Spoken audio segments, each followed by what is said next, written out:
I'll be back shortly. It always helps if we can hear. No dramas, Al. No dramas at all. Oh. Palmer, are you dead? I don't think so. Oh, it's always a start.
Hello, good morning, good afternoon, good evening. Whenever you are watching this or listening to us, welcome to Shoot Some Shale, powered by D&D Media. As today we bring you a watch along between a meeting that's going to be very enthralling. It's a repeat of last season's grand finals between the Oxford Cheetahs and the Poole Pirates. This evening I am joined by Mr. Dylan. How are we doing this evening? Rough. Very rough. But we're alive. Always a start. It always helps. Always Are helps. we Are we looking forward to this event this evening? It's a bit of speedway, isn't it? There was a lot of drama last year. Both teams look a little bit different to last year, but obviously the fans don't forget, so it's a little appetizer for the league meetings. Bring back Spinny Vinny. Cult hero for D&D Media. Yes. Should we have a quick look for the two team lineups? Oh, go on then. We'll start with you for Poole. Go for the Poole Pirates there. Number one is Richard Lawson. At number two, another cult hero of D&D Media, Tobias Thompson. At number three, friend of D&D Media, Andrews Rowe. At number four, he's your friend, Mr. Dills at Puck. At number five, he's effectively known as Louis Wan. That's Louis Kerr. At number six is Paul Stark. And at number seven is Matt Marson. Have you got a man to watch? Like it says on the screen, I think it's the same fella you have. Our It mate is. Anders. Big ginger hands. What a boy. Do you want to explain our reasoning behind that? Um, to be fair, look, I mean, I'm pretty sure your reasoning will be very similar to mine. He started the season on fire for Sheffield this year, and if he wasn't in the team at Sheffield that he was in, he'd be an elite leader. So, yeah, that's my reasoning, really. Yeah, it's about the same as me. We watched him last week, didn't we? And he looked fantastic. Yeah, Um, 100%. and that was at the higher level. Now, this level, he will really be that third heat leader, I think, in the pool team. Oh, he'll move up to second, I'm sure. And for the hosts, who we watched last week as they narrowly beat Scunthorpe in the Knockout Cup, for the Oxford Cheetahs, Sam Masters goes at 1, Jonas Knudsen at 2, Jordan Jenkins 3, Dan Jilks at 4, Cameron Heaps at 5. He's got his visa issues sorted. It's Mitch McDermott at 6 and Luke Killeen at 7. Palmer, your man to watch for the Cheetahs. So, this was an hard one for me, but I've gone for Cameron Heaps. For saying he'd not really ridden a lot over the winter, and if you recall last week against us, he was really really good, and he was good value for money. So he's my one to watch for the Cheetahs on this Wednesday evening in April.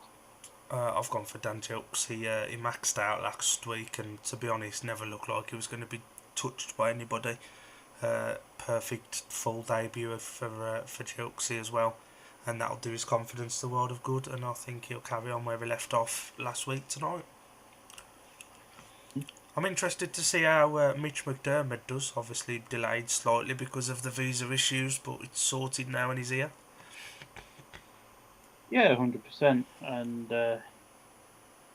nice to see that he's able to ride tonight. Winchester is tuned in. What a boy. You can always guarantee death, taxes and Winchester tuned into one of these. Yeah. Except tomorrow when we do Leicester and Ipswich, because Winchester's got Cycle Speedway. He needs to get his priorities straight. Despicable behaviour in it. How very dare he? So, It's not like we're on Well, it's no man's ATV. hand. no, it's true. The Cycle Speedway Club could always put us on their TVs on YouTube for nothing. And on BSN at the moment, Jamie Courtney doing a track walk with Bartosz Blair. Jamie Courtney, Warner Speedway's nice guys. Track looks very slick on the inside, I think it's fair to say. Some may say that's almost got the consistency of a Scunthorpe track. It's got dirt on it. Only a nickel bit. That's true, yeah. Ian Brennan talking to the Lee Kilby Lee Kilby talking to the two captains, Zach Cook, Sam Masters.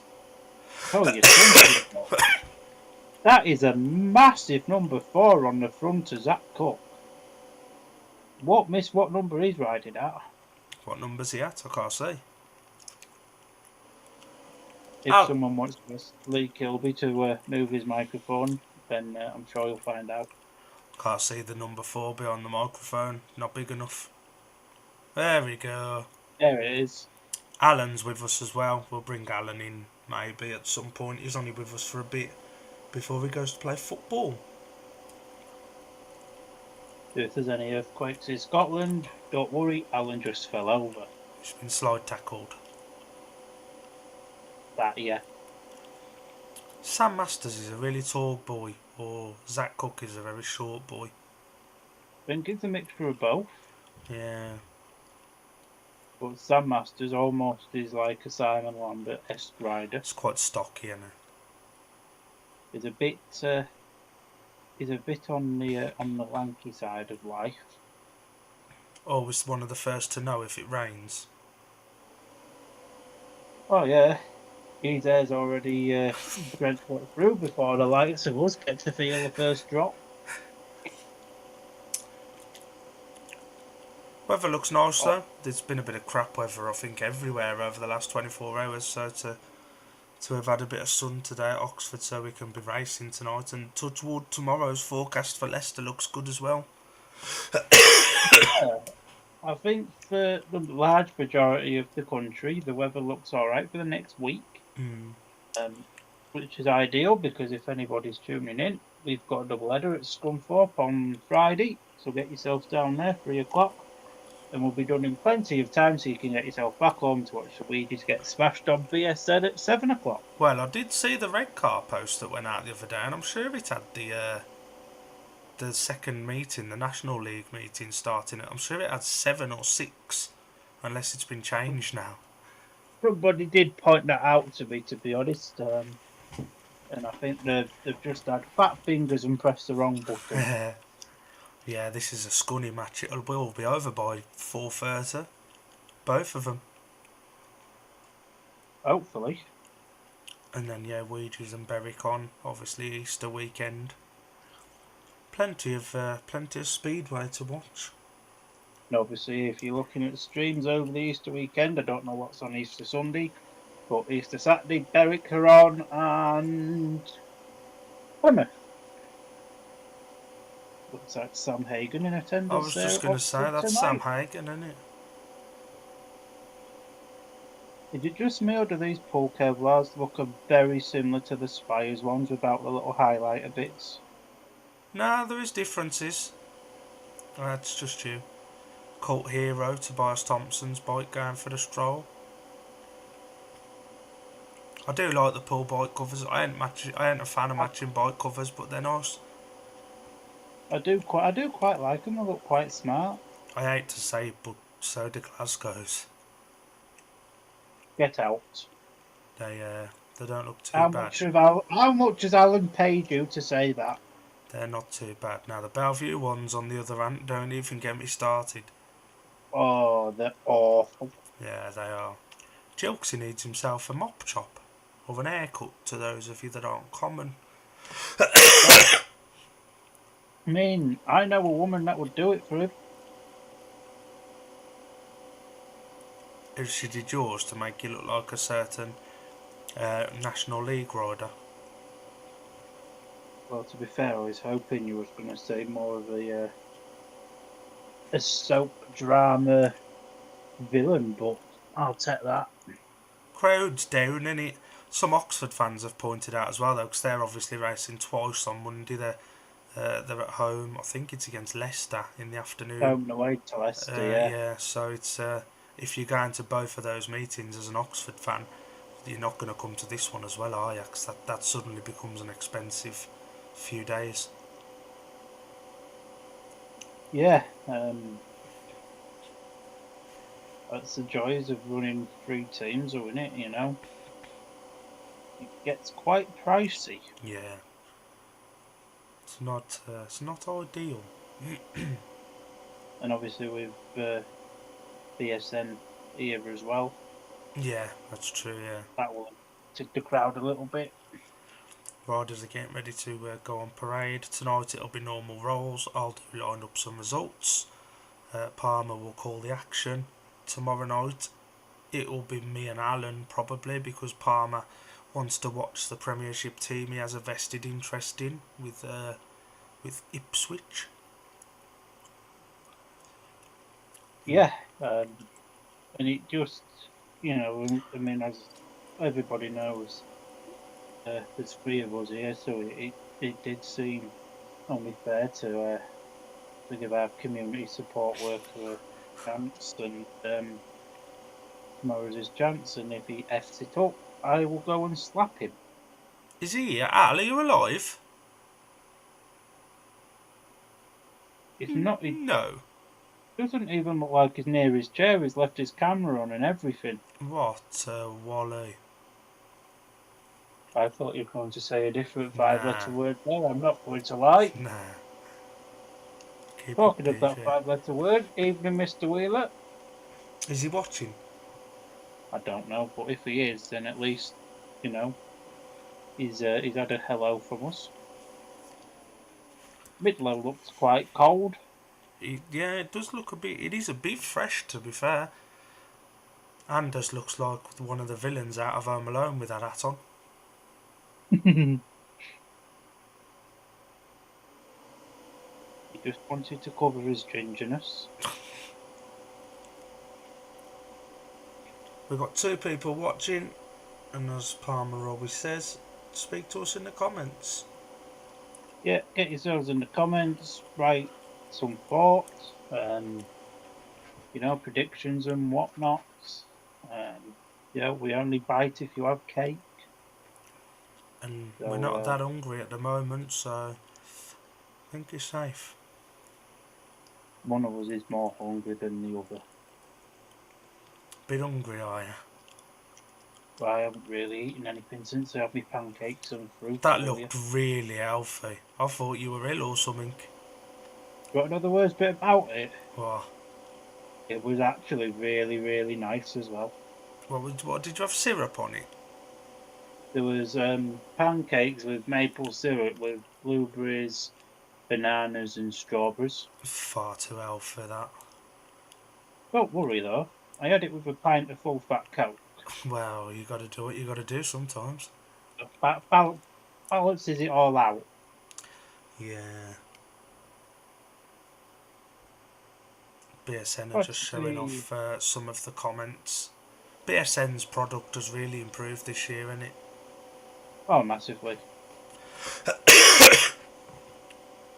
I'm glad to see Paul's bought Matt Martin some bike covers in a race suit as well, for saying he's only meant to be there for half a season. I think Matt Marston may shock a couple and may give the promotion at Poole some tough decisions to make. I hope he does. I hope really he do. does as well. He's a nice fella. He's always been a little bit unlucky as well, isn't he? 100%. I mean, he's been to. Where did he ride in the championship a few years ago? Oh, now you're asking a question. Edinburgh. There we go.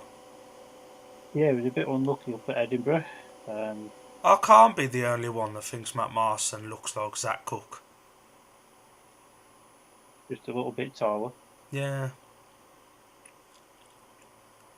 And I think Matt Marston's riding for Edinburgh's National League team, isn't he? So he's back at Edinburgh. He is. In one way or another. And Van Masters getting interviewed by the Centre Green presenter. That's something I may take into consideration for my debut on Friday. You know, one thing I do like about the Oxford Kevlars, now I know we give Oxford a little bit of crap for their suits, but I like the fact that all of the sponsors' logos are turned white to match in with the Kevlars. Is that Smiley Jace on the spanners for Matt Marston? I think it is. I think Matt Marston goes and lives with Smiley Jace during the season. Even Jace looks cold. Well, if we did some jumpies and we could call them jumpy. There we go. There we go, yeah. I was just to see where to say that. He obliges.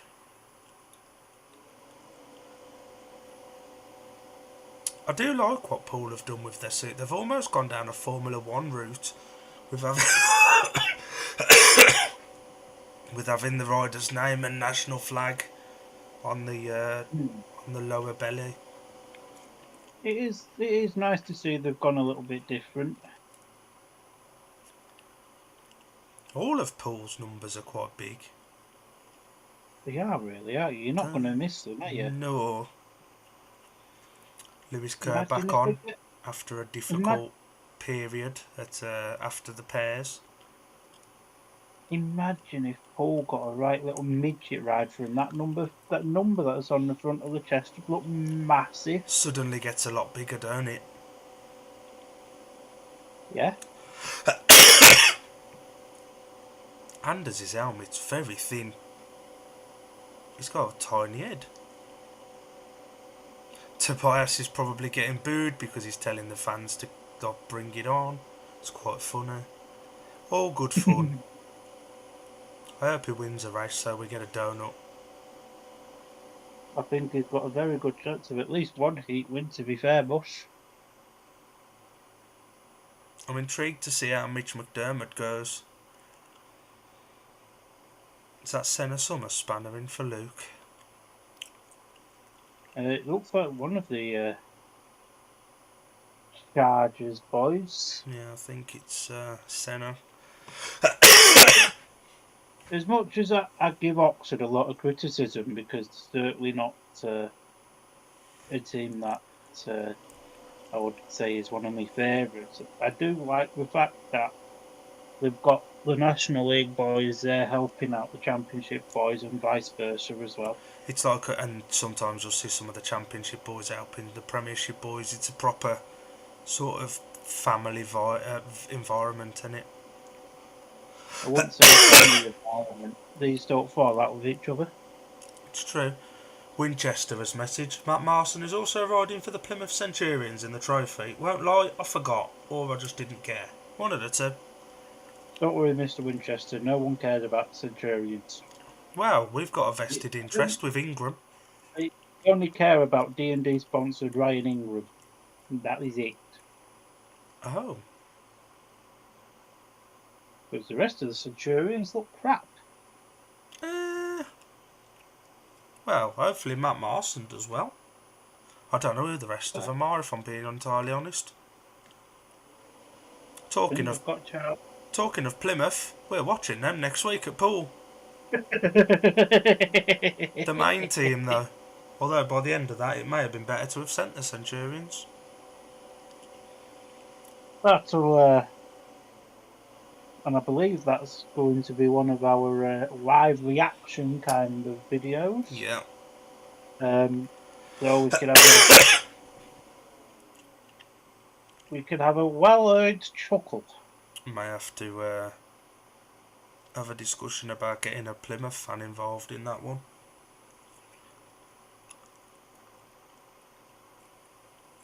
If only we knew a Plymouth supporter that could come in. No, I'm stumped. Can't think of anyone. Should we ask Alan to change allegiance for the night?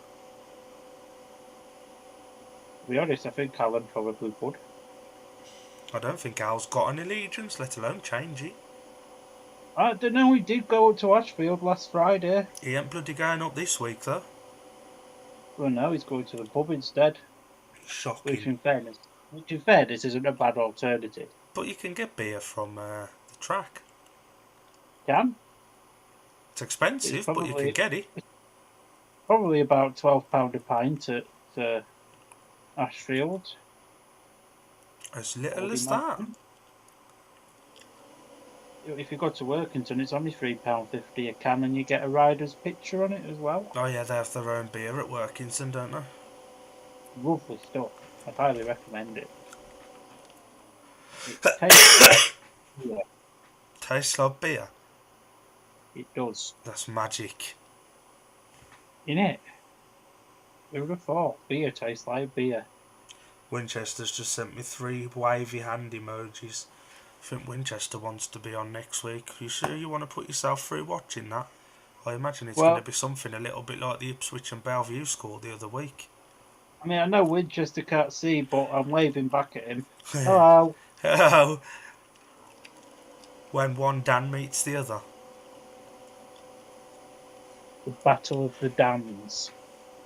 Winchester's coming for your place in D&D Media, isn't he? If Winchester wants my place in D&D Media, if he can submit a very high bid for it, it's his.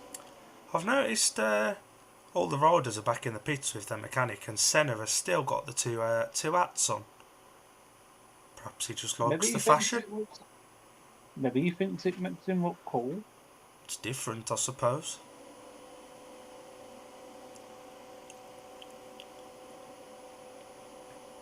And Richard Lawson getting his stuff on. I think it's fair to say, I know Paul ain't had a meeting yet, but certainly at Premiership level, maybe not quite done what you'd have expected of him just yet for Kings Lynn.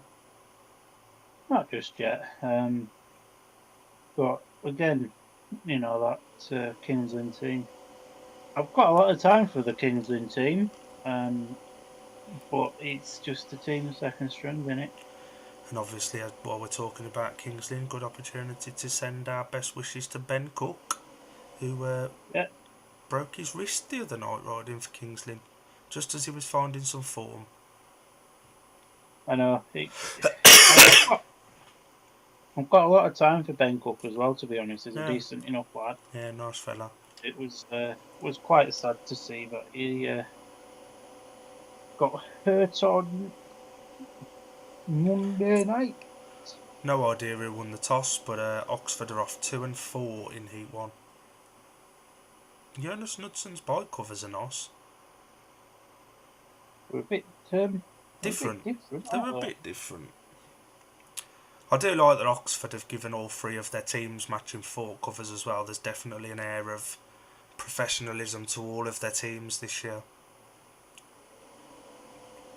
Well, they're the newbies, aren't they? Yeah. So the lineup off Heat number 1 then going off the inside gate in yellow for the Pirates, Tobias Thompson.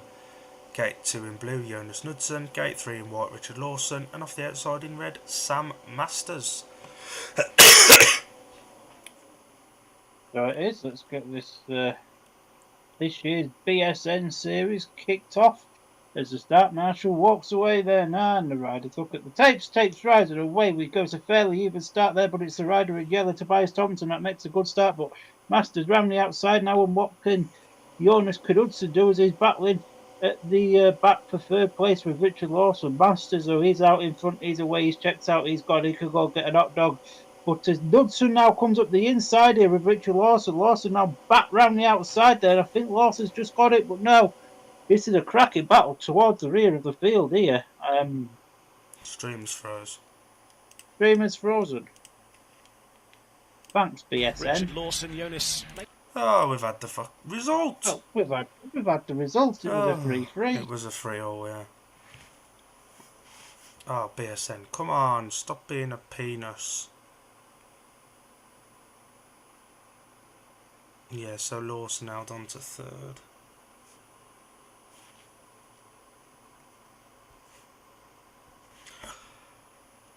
It was a sensible ride, really. The result of Heat 1 was a win for the rider in red, Sam Masters. Second in yellow, Tobias Thompson. And third in white, Richard Lawson. 3 apiece brings us on to Heat 2. But it does. Starters we mean to go on, I suppose. This race will be interesting. Couple of debuts here.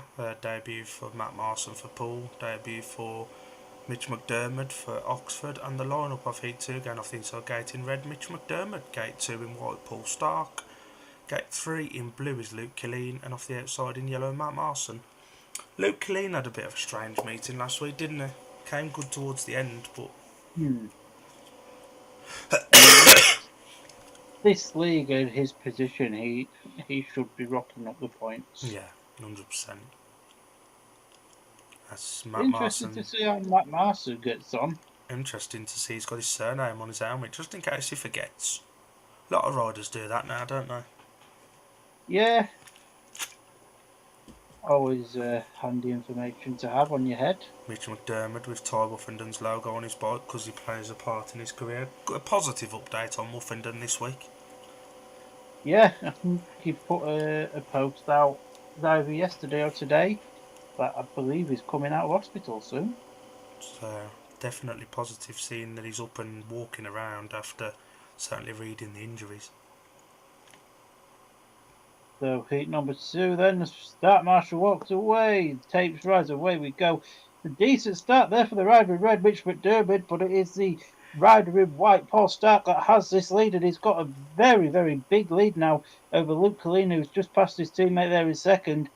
Sadly though for Matt Marson, he's a little bit towards the rear of the field. He doesn't really look like challenging the 2 Oxford boys at the current point of time, but this was pretty strung out.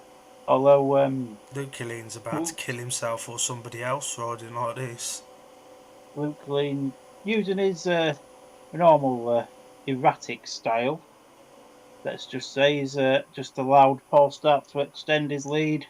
So we're virtually on for another 3-all here, barring any form of mechanical failures. But yeah, about the sort of result I think we both realistically expected from that one. Positive signs for Paul Stark, though. 100%. Luke Killeen came steaming up the inside of Mitch McDermott. Didn't do him too many favours, but Matt Marson was a little bit tailed off, and you'd probably expect that. He obviously missed Poole's press day. Don't think he's had any action at all for press days or anything yet over here, so quite difficult to come into a race like that. He did ride for Edinburgh Academy on Saturday. Oh, has he had a bit of that? Yeah, okay. So it's... but the result of Heat 2 was a win for the rider in white, Paul Stark. Second in blue, Luke Killeen. And third in red, Mitch McDermott. McDermott made a good start. He did. It was a good start from him. I thought Marson had made one as well, but just couldn't get over him. The experience wealth of Paul Stark got into the front. Killeen does McDermott no favours there. None. I often say when something like that happens with teammates like that, who needs opposition? Well, you've got a very good point. Luke Killeen's style reminds me a little bit of Carl Howarth's. Never looks entirely in control. Never does he? No. Good looking race here. This pairing for Oxford were fairly solid last week. Obviously, both went unbeaten by an opponent, didn't they? But against Anders Rowe and Zach Cook, this is a tasty race, even this early on. Anders Rowe and Zach Cook are bit different to Simon Lambert and Connor Mountain. It's true. The lineup of heat number 3 going off the inside gate in white, Anders Rowe. Gate 2 in blue, Dan Gilks. Gate 3 in yellow is Zach Cook. And off the outside in red, Jordan Jenkins. A lot of Premiership experience in this race as well. Obviously, Dan Gilks not in the Premiership this year at the moment. The other 3 are. I'll be honest with you, I would not be surprised if Dan Gilks gets called up to be Aspire to replacing Luke Killeen. I wouldn't be surprised either. I do believe Dan Gilks is still on the rising star list. Yeah, he is, yeah. See how Anders Rowe goes. He's looked absolutely fantastic in the meeting. Certainly last week, the meeting we watched at Sheffield, he looked brilliant. 100%. So here we go in the start marshal, about to walk away for heat number 3. The takes right away. We've got some beautiful start there from Anders Rowe. Forced his way into the front, and Zach Cook's there with him. Now what could Jordan Jenkins do? Dan Jukes a million miles at the back at the current point of time. But Jordan Jenkins goes really, really wide there. If he went any further wider, he'd end up in Swindon. But the big battle between Jordan and Anders now. Zach Cook's checked out at the front. He's away. He's gone. He could go by himself in hot dog if he still wished. But it looks like a Poole Pirates 5-1 at the current point of time. And Jukesy there at the rear of the field, just locking up and losing a little bit of control. Talking of somebody that's not losing control, though, Zach Cook. He's led this race from the second bend, and he's done a really, really good job. And he's he could arguably say he's not started the Premiership campaign this year brilliantly with all but he's done a fine job with the Pirates so far this year, especially in the Championship pairs, as well as obviously this meeting as the Pirates take the first 5-1 of the BSN Series. And that was easy for them, weren't it? With all due respect to the Oxford boys. Anders was a bit forceful in that first bend.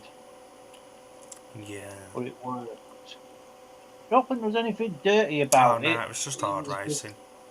Hard racing. The result of heat number 3 was a win for the rider in yellow, Zach Cook. Second in white, Anders Rowe. And third in blue, Jordan Jenkins. 7 Oxford, 11 Poole after 3. And that was pretty much all done from the tapes and on the first lap. Anders, it gives Dan a bit of a heave-ho. And then JJ's winding it on. Interesting that the line is already sort of mid-track to wide. JJ's there. I think he was just taking his line and, just racing, weren't it? Come on, BSN, don't freeze. There we go. There's been some passing early on, which is always a start. There has been. It's been a very entertaining 3 races so far. With Heat 4 coming up, it's expected to be Cameron Heaps and Luke Killeen against Lewis Kerr and Matt Marson. Interesting to see how Louis Kerr gets on here, having previously ridden for the Cheetahs and the Spires, I think.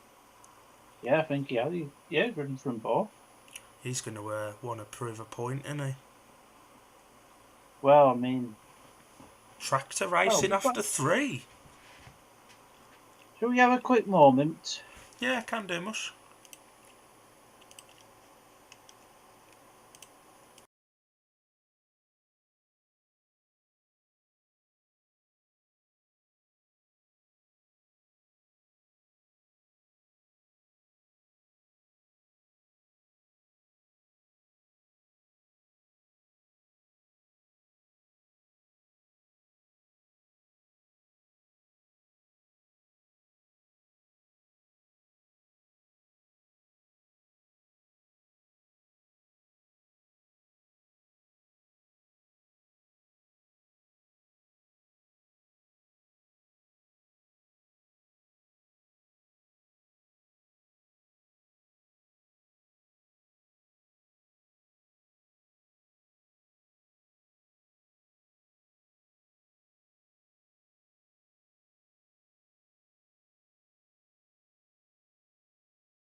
And we're back.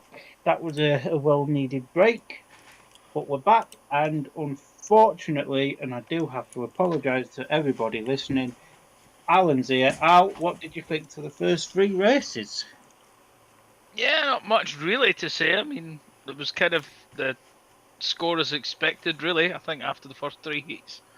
I think Mitch McDermott got a bit unfortunate there. Luke Killeen, but yeah, not bad for the first 3 heats. There's Alan's thoughts, as enthralling as ever. And everybody that watches this stream are now going to go to bed later this evening knowing what Alan's thoughts was. And Alan will be with us tomorrow for proper comms duty. Yeah. Yes, he will. Sales, he'll be with me while you enjoy watching Ipswich batter Leicester. Hopefully in your mind.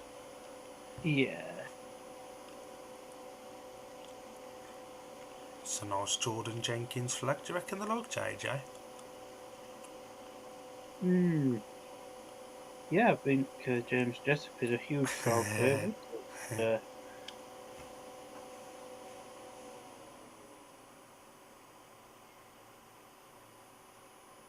But my mate Shane Jarvis giving a bit of a shout out there. Fair play to the geezer.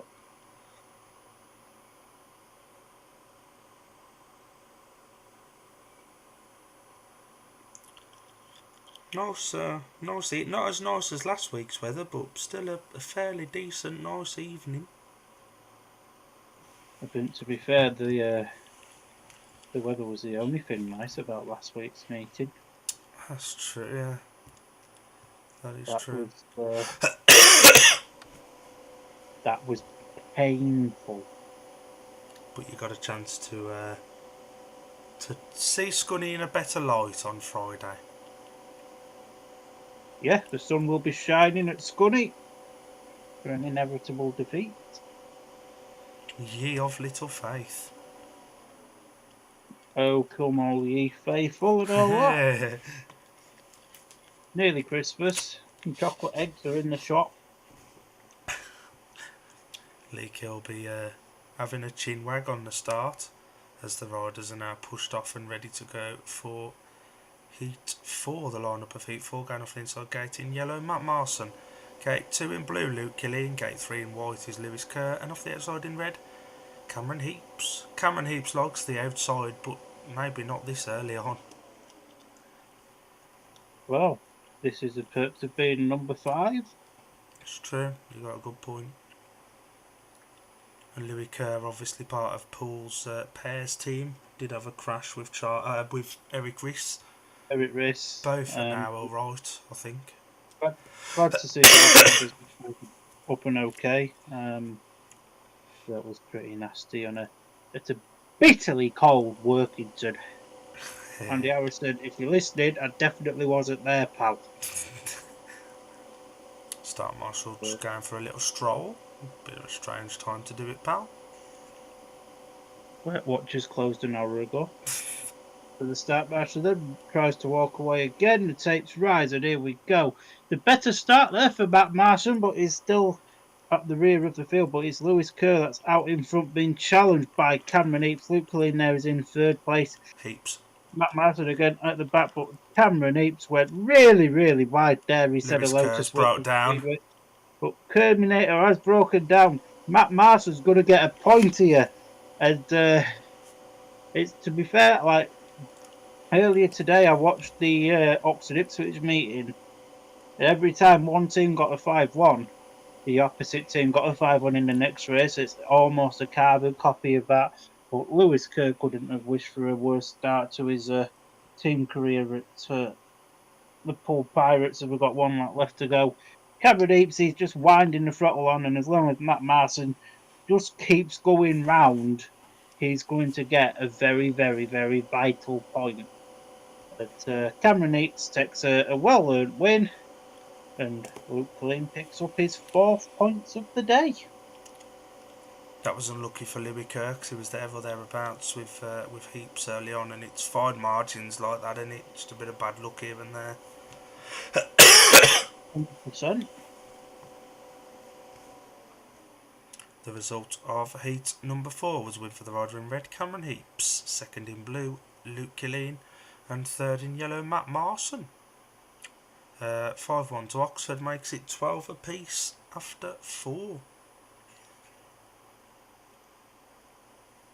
So what just said in the big group chat, Kerr out, Cairns in. Marson made an half-decent start then. He's just not dragging to the corner, is he? No. Louis Kerr had made a good one as well. He did. It was, to be fair, it was a very good start from all 4. I think that's a chain gone for Louis there. Looked like it, didn't it? Seemed to straighten up quite violently.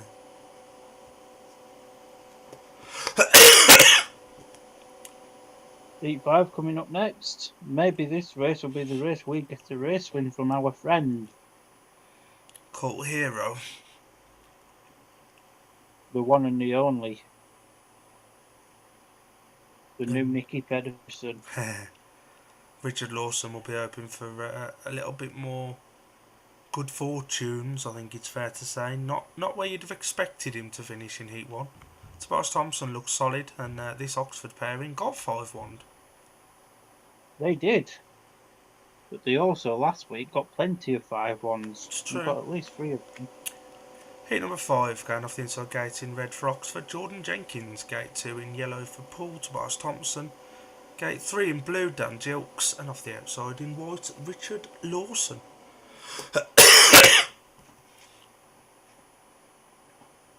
I don't know what the gates are saying at the moment, but it's looked relatively even from the starts.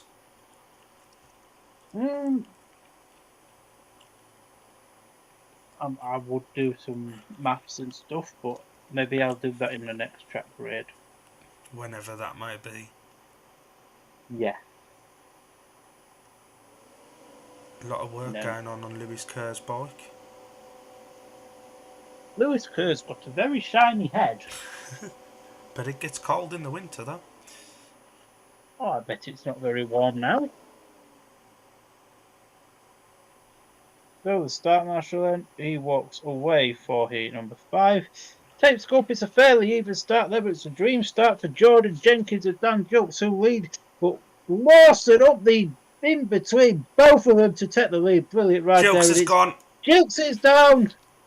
He fell on his own there Gilks as well. is down there.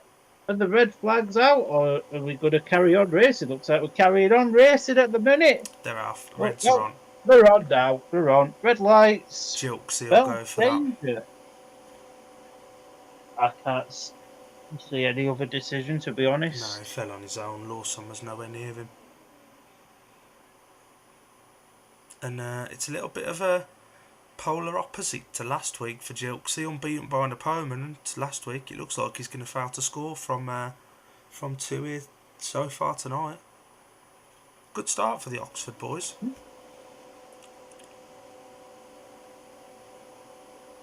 Yeah, it was a fairly even start there. Obviously, Oxford was virtually on a 5-1 at this point. It was cup steaming through. Absolutely nowhere near. Gilks is going for that. Gilks just picked up a little bit too much speed. Yeah.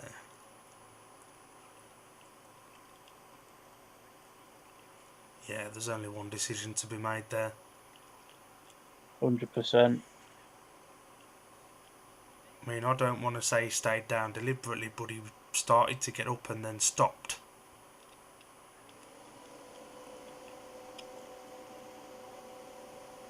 Can't disagree with that, but good to see he's alright and he's back on the motorcycle. And that will obviously be rerun. They hadn't even completed a lap. Smart cutback from Lawson, though. It was very good. And while we've got this delay, I'm halfway through sorting out what points the gates have got.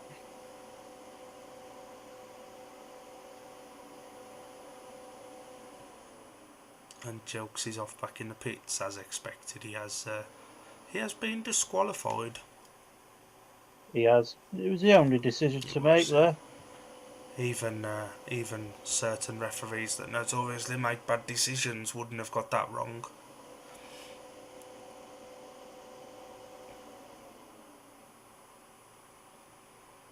So, shall we have some gate stats while we've got a minute? Oh yes, go on then. They couldn't really be much more even apart from gate 2. Oh. So, I'm not including bonus points because that means more effort and more research. Gate 1, 6 points. Gate 2, 5 points. Gate 3, 6 points. Gate 4, 6 points. And gate 2 is going to get at least a point here because that's where Tobias Thompson is, and he's still in the race. So, yeah, he could join the 6-point club. JJ's got to make a start like that again now. That he has.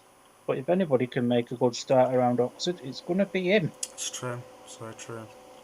Opportunity for Poole. Let's be honest. Jordan Jenkins around Oxford is what Josh Hawty was around Scunthorpe. A little bit like Scotty Nichols and Sam Masters, and he's just sort of there, likes the place. He's just good around the place, isn't he? Jordan Jenkins is into gate 2 there while he's doing his gardening.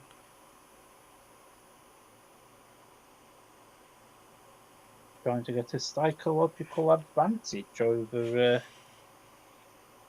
Tobias Thompson. Rerun of Heat 5, Jordan Jenkins off 1 in red, Gate 2 in yellow, Tobias Thompson, nobody in Gate 3 with Dan Gilks disqualified, and Richard Lawson off the outside in white. 34 seconds to go.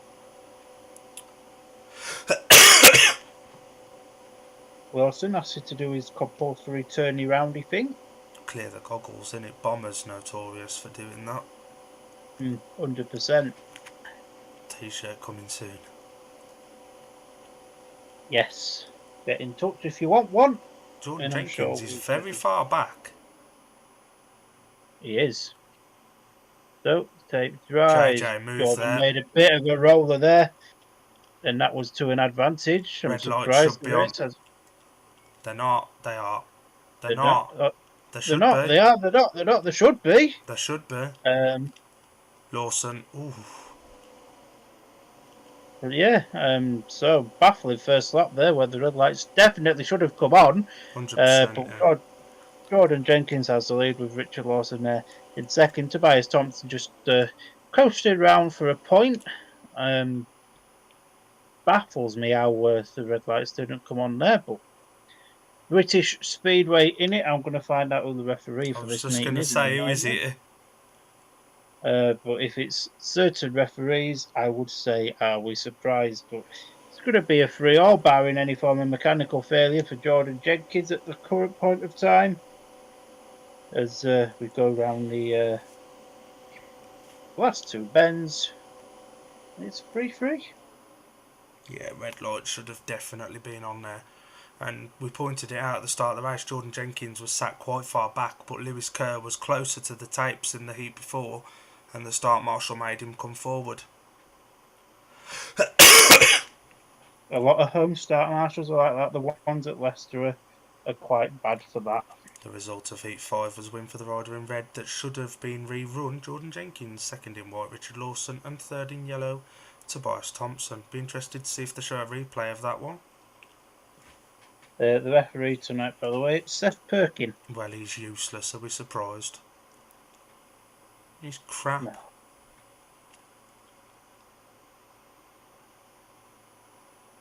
Isn't necessarily. I don't know where we end. Stop that. That's not really the best angle. The best angle was from the camera that's right by the tapes. The one that they're probably not going to show because it shows clear as day that there's movement. They've probably said, don't show that camera footage out, and I'll give you £20. Because in this day and age, £20 is £20. Yeah, of course they ain't showing the They're replay. not going to show it. It's just because Dorothy Perkins just had a stinker. Well, if this meeting comes down to a draw or a loss for Poole, because of them 3 points, that's. So I don't want to say too much now, but Poole could have been robbed. Winchester won't like hearing that. He really doesn't like Poole. Hit number 6 at the tapes then, going off the inside gate in white, open for better fortunes this time. Lewis Kerr, gate 2 in red, Sam Masters. Gate 3 in yellow, winner first time out, Paul Stark. And off the outside in blue, a last in heat number 1, Jonas Knudsen. 2 heat winners here and 2 no scorers here. One of them's going to have to score a point. And somebody's heat win's going to go. At least one, potentially both. It is very possible. Gate 1 has now become the best gate. And that's where Lewis Kerr is. Who's Kerr is? If decides to carry on driving.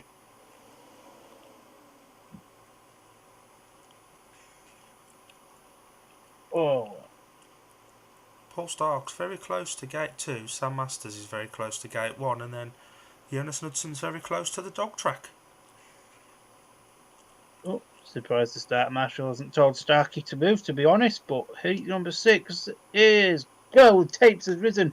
Where we've got a beautiful start there from Sam Masters. And the rider in blue there, Jonas Knudsen, going very, very wide there. He's past Paul Stark and he's got Lewis Kerr in his sights. at the current point of time. What the bloody hell's he doing? Oh, he's just going a little bit wide there. He just wanted a kebab. But yeah, first and second were pretty settled now with Sam Masters pulling a wheelie down the back straight there with Lewis Kerr in his second position. Jonas Knudsen settled there now with third. I don't really think there's a massive challenge to come from Paul Stark at the rear of the field, although that is where the big battle is. Now Stark up the inside. No, not quite able to capitalise on Jonas Knudsen's misfortunes there. He's got one lap left to try and catch Mr. Knudsen up. I don't quite think he's going to do it. It's a valiant effort here from Paul Stark, but it's just not quite going to be enough as Oxford break the deadlock. And that was very nearly the perfect second turn from Paul Stark. It was. He forced Knudsen wide, and then Knudsen just screwed it on around the outside of him anyway. 100%. And that comes with experience, doesn't it? Oh, massively. And to be fair, Paul Stark's probably the most experienced rider in this meeting.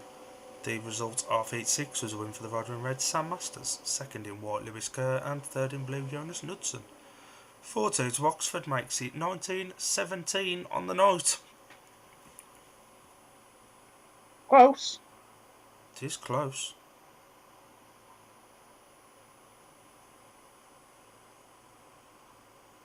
This move by Starkey to almost switch his line mid-turn to try and force Jonas Knudsen wider. You can literally see him think of it there. Yeah, 100%. And Knudsen just cuts back, screws it on. Starkey gets sent miles too wide, doesn't he? Yeah, it was a beautiful ride from Knudsen. And I hate to admit that because I hate giving Oxford riders credit. Been a bit of a while for this pairing. Got a 5-1 together in Heat 3, but now had to rate 4 races to be back out again. 100%.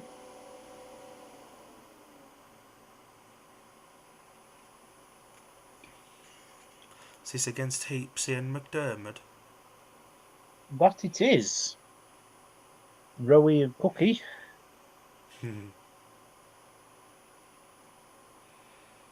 The lineup of Heat number 7 then, presumably the last one before another track grade, going off the inside gate in red, winner first time out Cameron Heaps. Paid winner first time out off gate 2 in white, Jordan Jenkins. Paid second first time out in his first race for Oxford.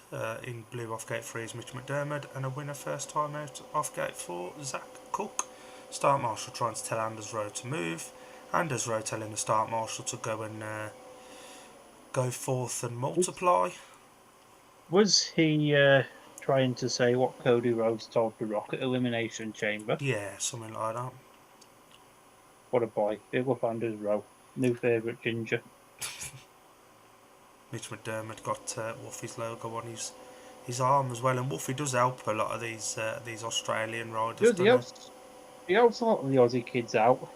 Was it Jake Turner, the other one he helped, or Dale Wood or someone? Or... Dale Wood, he personally funded Dale Wood to come over here in 2023, I think it was. So, heat number 7, the start marshal walks away, takes a look at the magnet, and away we go. It's a good start there for Anders Rowe, who gets himself out in front yet again, but he's challenged by the rider with red. That's Cameron Heaps, but Zach Cook round the outside of the lot, and this is glorious to Poole Pirates fans, not so much to Oxford fans. But Cameron Heaps now got to look to put a challenge on Zach Cook. Mitch McDermott struggling to get to terms with the track at the current point of time. But the Pirates Heaps boys, has gone. Oh, Heaps has binned it. Cameron Heaps has binned it. He's going to stay down as well. Red lights are on. Heaps, it'll go for that. That is a pure foul, that, I believe, from Heapsy. Yeah, he's tactically laid that down, isn't he? He's still down. Oh, he's getting up now. They've stopped. No, he's not. He knew what he was doing. I can't see Mitch McDermott beating these two, though. I won't lie. A rerun and it'll be the same result, I fear. Nah. I don't know. Zach Cook might take the win instead of Anders. Oh, Heaps is fine now. Look, a tactical fall off that looked like to me. What does Cameron Heaps think this is? WWE? Talking to WWE, big weekend this weekend. Happy WrestleMania weekend. Well, week. Yeah, the big day's nearly upon us. Cameron Heaps having himself a good laugh. Oh, look, we got the race stopped. We got the race up because they was on 5-1. They was going to score points. He has actually hit a rut or something. I mean, he could have got up. It was only a little slide off. But he has I hit mean, a rut. in fairness, he shouldn't have hit the rut and he wouldn't have fallen off. And technically, it's his own fault. Will be rerun because the riders were only on lap 2. I think the pool boys had just gone into 3. I don't think the ref will award that though. Nah, I can't Should see do. it happening. Should do probably because there was absolutely nothing coming from Mitch McDermott. No, absolutely not. But yeah, I don't think he will. We'll soon find out.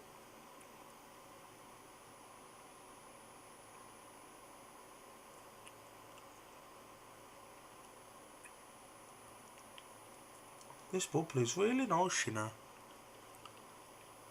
The bubbly. Yeah. I didn't have you down as a champagne drinker, to be honest, Squire, but Not I'm quite. glad that you've... The chewy I'm glad version. Oh, Chud. chuddy. A chud. A bubbly gum. Sorry, when you said bubbly, I thought you meant champers. No. To any viewers that may be listening to us, I am not an alcoholic. I just like a drink every now and again, every night. Interesting, Sam Okay. Hagen's there, obviously racing for Berwick this year, but did win the title with Poole last year. Maybe he just wanted to say hello to his pals. And he's helping somebody out. Is that Louis Kerr's bike, his boy? They've all got the same covers on. Can't tell. Can't tell. Cannot tell. Kilby's going to go and try and talk to Heapsy. He's copping a deafening at the minute, so I don't think he's in the mood for the chat. And we're having track grading. They're going to completely change the track just before the rerun. Brilliant. Very smart, Oxford. Very smart. Very smart. It's not like Mitch McDermott's going to beat Rowie and Cookie anyway, is he?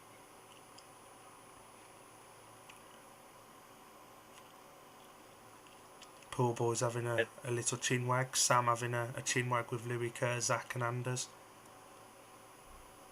Paul Stark looks like he's put a little bit of weight on, you know. All them Kevies are too big for him. Talking of chinwag, shall we bring Alan in if he's still here? Al, are you dead? He's probably gone to play football. I ain't heard him go though. Hang on, Al. That race has been awarded as a 5-1 to Poole. Been awarded. Correct decision. Absolutely the right decision. Right, Al. 100%. Yeah. A very interesting couple of heats there. Definitely agree though that heat going to the man on the screen should not have been. She should not have been allowed to win that heat. That should have been pulled back. Yeah. Apart from that, yeah. What did you make of Jilks' exclusion and that fall just? Well, you know, that was his own fault. There was nothing much to it, really. If Alan can see that, then we're screwed. Yeah. Get me in as a referee. Get into that Seth Perk. He doesn't know what he's doing. Al, I wouldn't trust you to run me a bath. But yeah, it's been a good meeting so far. Shame I'll miss the second half. Yeah. Looks like it's going to be a close one. It's an interesting one. Don't worry though, Al. You'll be around tomorrow night. Yep. And Alan will be back tomorrow if he's not injured from football tonight. Leakey will be having a chinwag with Jordan Jenkins in the pits. Smart decision to award that race. Absolutely the correct decision. The result wasn't going to change either way, was it? Let's be realistic here. No, it weren't. Anybody fancy some gate statistics. Oh, go on then. Between 3 gates, it's quite even, and then there's 1 gate which is a bit crap. Would that be gate 2? No. 3? Oh, second guess lucky. Yeah, gate 3's on a mere 7 points from 7 heats. Whereas gates 1 and gates 4 are both on 11, and gate 2 on 12. So gate 2 is currently the place to be. Oh, that's changed very quickly. It's gone from the worst after 3 to the best after 7. 6? 7? 7. Being it helps that 2 of the last 7, the race winners come from gate 2. It's true. With the big heat 8 coming up. This is where we get the win. This is where I'm expecting Paul Stark to come in for Matt Marson, to be honest. I think they'll just let Marson have his last ride now. I think they'll put Starkey in and Oh yeah, target pulling the lead out. you can do that in the championship, can't you? You can. We play a lot of virtual speedway over the winter, and the rules in that are very different to British Speedway, and I do get them mixed up. So I do apologise. I need to get my head back in the British Speedway game. It's a long winter, isn't it? Yes, it is. The next winter's going to be even longer if you're a Scunthorpe supporter. What's that? Our season finishes on the 29th of August. Are you writing Scunny off for the playoffs already? Well, unless specific changes are made. Individual scorers so far for Oxford: Sandmaster 6, Jonas Knudsen 1, Jordan Jenkins 4, Dan Gilks has failed to score, Cameron Heaps 3, Mitch McDermott 2+1, Luke Killian 4+1. For Poole, Richard Lawson 3+1, Tobias Thompson 3+1, Anders Rowe unbeaten unpaid 6, as is Zach Cook, Lewis Kerr 2, Paul Stark 3, Matt Marson 1. So Poole's 3 and 4 are doing what Oxford's 3 and 4 did to Scunny last week to Oxford this week. Thanks for reminding me. No dramas. And here's the gate stats. Just the race wins coming off here though. 1 off gate 1, 3 off gate 2, 1 off 3 and 2 off 4. And the points do add up, so you can count. Don't get used to it. I won't. Good man.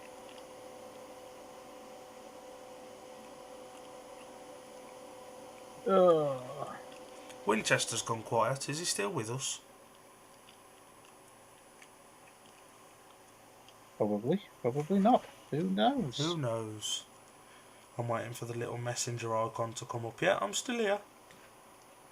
Car park there, mate. Oh, it's the mini factory. Excuse me, thought someone had parked on the roof. I mean, there might be a car parked on the roof a little bit further back. Bit of a long way to come up and down though, isn't he? Well, just a tad. Lewis Kerr and Richard Lawson having a chinwag. I don't think we're being harsh here, but Richard Lawson hasn't looked overly impressive yet.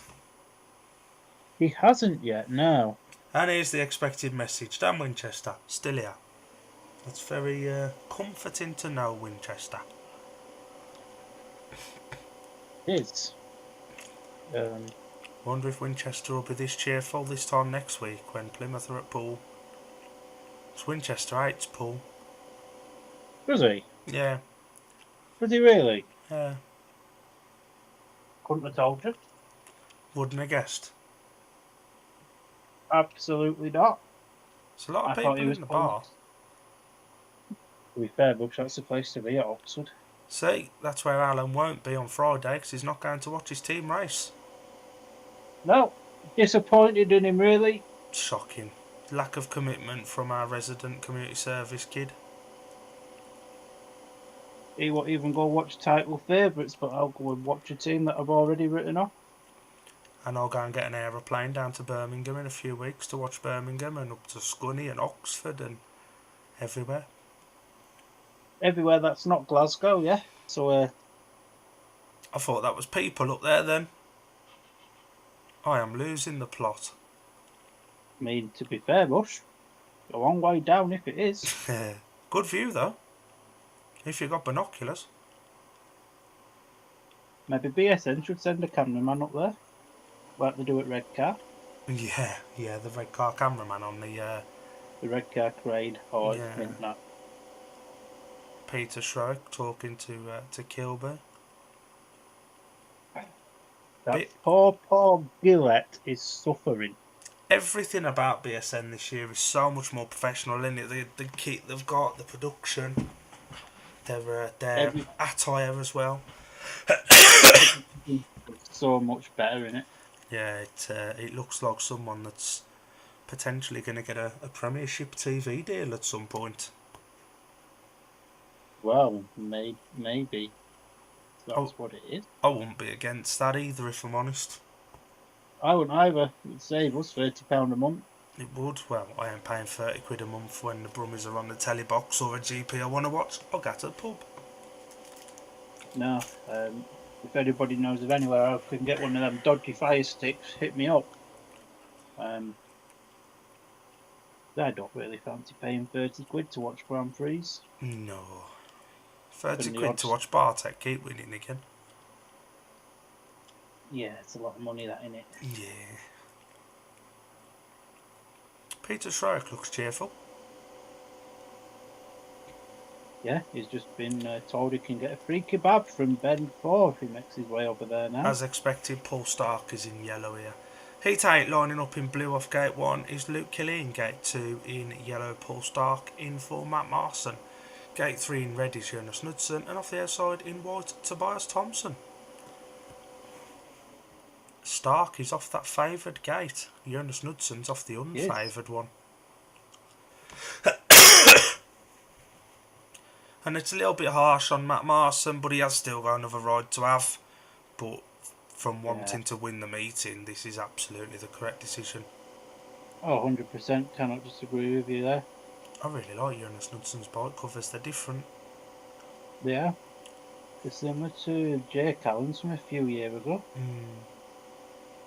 So, Start Marshall waves his hands and walks away for heat number 8.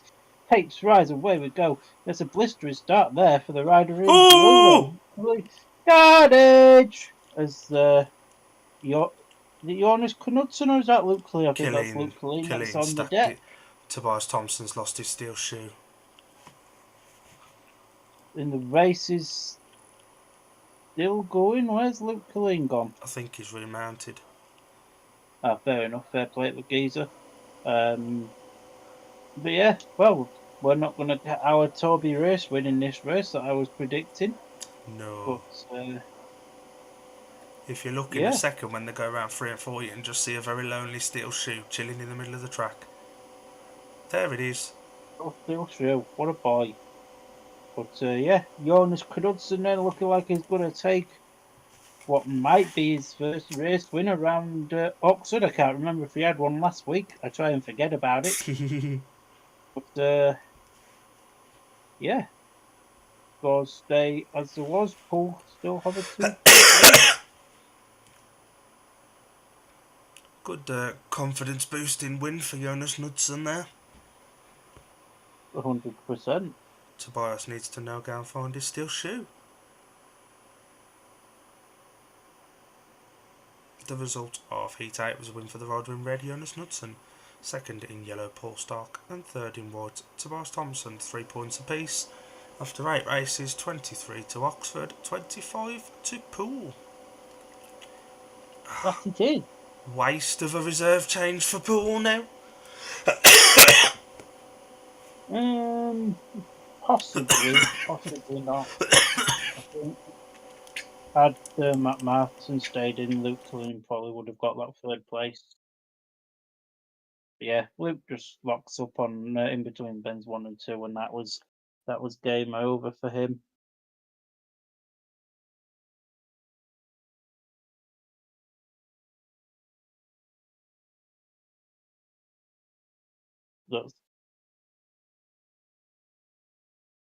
That's absolutely fine. So, Mr. Dill just having to have a moment to himself there as the stream has frozen. Just give it a moment. If you want to go and do Yeah, shut up, Bartosz Blair. Nobody likes you. You're Scottish.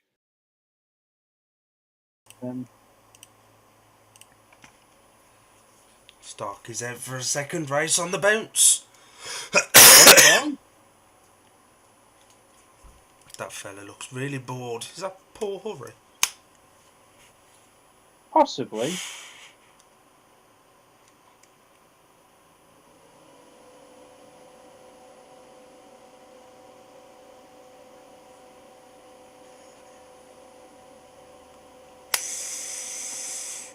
So about to be pushed off for heat number 9. What on earth is that all the way along Stark's bike?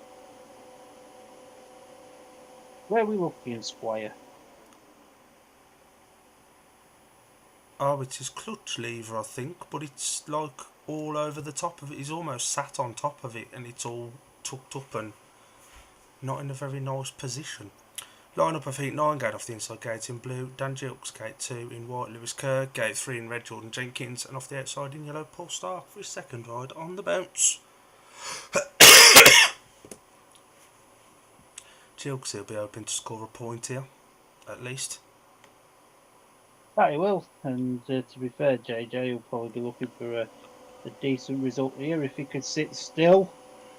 If you're listening, Jordan. I don't know if he got a warning for that. He should have had, but the ref had a bit of a howler, so it wouldn't surprise me if he didn't. And we'll be seeing JJ race again tomorrow for Ipswich. Yeah, we could go back to liking him tomorrow. But yeah, Star Master then. Get into order for heat number 9. He walked away, and the tapes right away we go. And yet again, that is a blistering start there for Lewis Kerr. But Paul Stark, where the bloody hell did he find that from? Paul Stark now just almost being left out to defend against both the Oxford boys as Jordan Jenkins looks to come round the outside there. Starkey shuts the door on JJ brilliantly there, but Jenkins now back round the outside there, but Paul Stark still looking to come up the inside. Not quite, so Jenkins has got himself into second. Is nearly off again. Gilks has just gone to Swindon just to see how the houses are coming on there, but a massive ride this for Lewis Kerr after a retirement first time out.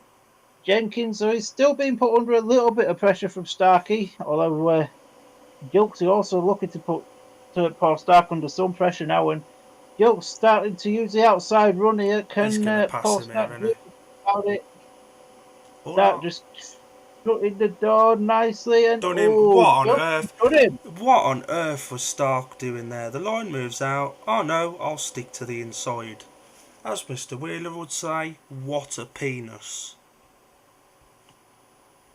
You could see that coming for 2 bloody laps. You could. Oh dear, oh dear. And Starkey can't really blame it on his equipment in that one. No, he was just riding like an idiot. Heat 9 was a win for the rider in white, Lewis Kerr. Second in red, Jordan Jenkins. And finally, for the first time tonight, he scores. Third in blue, Dan Gilks. Oh. What a boy. What a boy. How Gilks he stayed on in that first lap, I'll never know. I don't know why Starkey refused to move off that inside line when it was clearly the outside was working. Did he not learn there when JJ just went past him like he was stood still? Obviously not.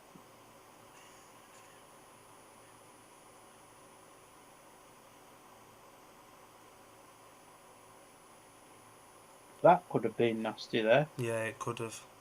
One time Paul Stark decides to use the outside run. It's when there's somebody on the outside of him. Yeah. This pairing has been fantastic for Poole so far. Yep, been brilliant. Perfect 12 points between them. Oh, sorry, 12 between them. And they're off the favoured 2 and 4 as well.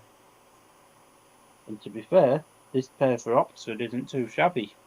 this is a good looking race, this. Heat 10 going off the inside gate in blue. Impressive winner of Heat 8, Jonas Knudsen. Gate 2 in yellow, unbeaten by an opponent so far, Zach Cook. Gate 3 in red, also unbeaten by an opponent so far, Sam Masters. And off the outside in white, also unbeaten by an opponent so far, Anders Rowe. Is this where Jonas Knudsen wins? Yeah. Knudsen making it 2 out of 4. So far, Zach Cook. There's been some decent racing tonight as well, to be honest. In a more enjoyable meeting than last. A little bit easier when you watch it as a neutral and it's not your own team. Yeah. And there's not so much of a kit clash either. There was a big kit clash last week, wasn't there? Oh, we all almost look the same. I do really like Jonas Knudsen's bike. They've grown on me through this meeting. They're very nice. They are very nice. So, heat number 10, here we go. The start marshal waves his arms in the air and walks away, and the tapes rise. Away we go, and that's a very good start there from the Oxford pairing as Sam Masters now looks to go around the outside there, and Jonas Knudsen has the lead now. Sam Masters just needs to team ride Jonas Knudsen around here to get a 5-1 over this Oxford pairing, over this Poole pairing, who, let's be honest, are all over the back here of Jonas Knudsen. And Masters has just gone and left Jonas Knudsen now to fend for himself against 2 very hungry pirates. And if Jonas Knudsen went any wider, he'd say hello to Swindon. But Zach Cook, nice move up the inside there. Anders was about to do the same to him. Then the neck and neck went down the back straight. Jonas Knudsen says, "No, you are not." So Anders says, "All right, then I'll go around the outside of you instead." And Jonas Knudsen again says, "Oh, no, you're not. You're Ginger." So Anders has got 1 lap left to go then to see if he can make any move on Jonas Knudsen, but he just made a little mistake there coming off turn 2. And it's going to be a 4-2 to Oxford. And, I believe that makes the scores level again now. It does, yeah. Jonas Knudsen doesn't look very happy that Sam Masters left him to fend for himself. He shook his head when Zach got past him. I'll double check this later. I think that might have been Anders Rowe's first last place of the season. And the result of heat number 10 was a win for the rider in red, Sam Masters. Second in yellow, Zach Cook. And third in blue, Jonas Knudsen. 4-2 to Oxford. Ties us up at 30 apiece at 2/3 race distance. Smart ride by Zach. He kept it down low, seeing that Knudsen was sticking to that outside, just lifted a touch, and Zach found the grip, come straight across, and Knudsen had to put the anchors on for a second, otherwise he was going for a defence. Thought Anders was going to do him there, just didn't get the grip he was looking for off that inside off 2. 100%. And then Knudsen, to be fair, adapted really quickly and went to the inside line after that, just to defend from Anders, who got a little bit out of shape.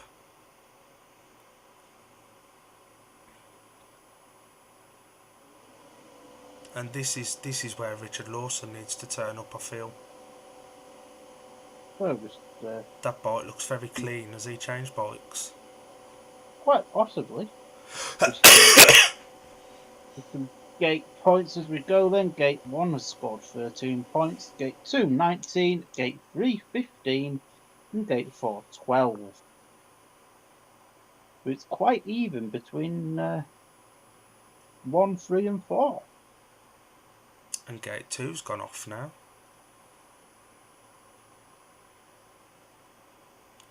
And the gates switch around now. Poole are off 1 and 3 in this one. The lineup going off the inside gate in white, Richard Lawson. Gate 2 in red, Cameron Heaps. Gate 3 in yellow, Tobias Thompson. And off the outside in blue, Mitch McDermott. Got 3 people watching. Hello. What's your name? My name is Dad. Oh. And we chat nonsense on the internet. To be fair, so do a lot of people. We just chat sensible nonsense. We're just having fun with it. If anybody does fancy sponsoring Shoots and Shale, hit me up, and I'm sure we can agree a deal. As long as you're paying him in cakes or beer. Or cash. We don't want the taxman to understand. Cameron Heaps will be looking to bounce back after an exclusion last time when he fell off battling for the lead. Mitch McDermott didn't look too bad, to be honest. He's looked worthy of the 2 points he scored. So, heat number 11 then. Start marshal walks away. The Saints rise. Away we go. It's a very good start there from Cameron Heaps. Really clamped Richard Lawson down there. And where the bloody hell's Mitch McDermott going? He went really, really wide there. And Richard Lawson now all over the He's back. off. He's held it. Oh, my God, what's he doing here? What a save! Tell you what, he's my rider of the night just for that. Lawson now looking to come up the inside there of Cameron Heaps. Can he do it? Not quite. Cameron Heaps really blocking off the challenges of Richard Lawson here tonight. Tobias Thompson settled there now in third quite comfortably. But Lawson now changes his line to the outside. Heaps blocks him perfectly. Lawson up the inside! What a ride from Richard Lawson to get up the inside there of Cameron Heaps. Cameron Heaps will be kicking himself for leaving that gap. And we've got 1 lap left to go now.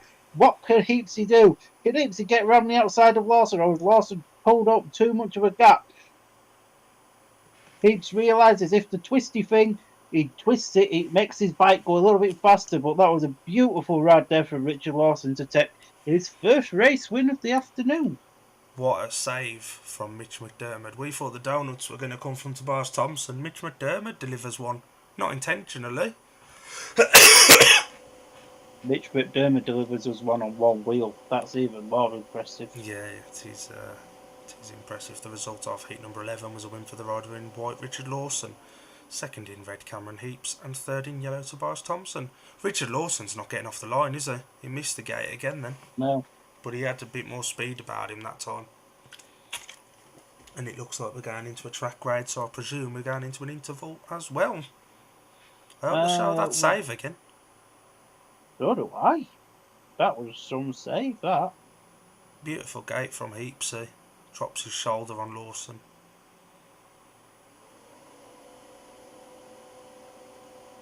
Go on, show the save.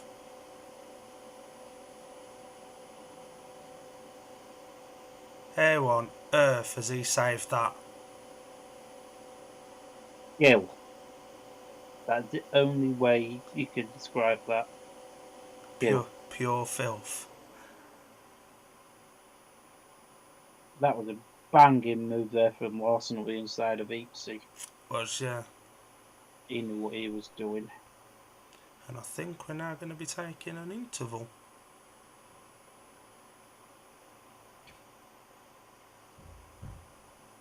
I think we might be. I really like that Poole coat. Is that Matt Ford? It's either Matt Ford or Gary Havelock. It looked like Matt Ford. I don't know. Might have been Have. Maybe Matt Ford's decided to have a day out in the UK after being bored of France. At the minute, we're looking at Dan Gilks on the screen. What a turnaround from last week. And do you want to just quickly run us through the individual scorers so far? Oh, individual scores. And Sam Masters 9, Jonas Knudsen 5, John Jenkins 6, Dan Gilks 1 and 1, Cameron Heaps 5, Mitch McDermott 2 and 1, Luke Killeen 4 and 1, Richard Lawson 6 and 1, Tobias Thompson 5 and 2, Anders Rowe 5 and 1, Zach Cook 7 and 1, Lewis Kerr 5, Paul Stark 5, Matt Marson 1.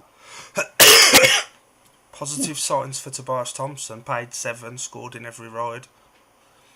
100%. A little bit of a team huddle for the Poole boys. That is Matt Ford. Thought it was.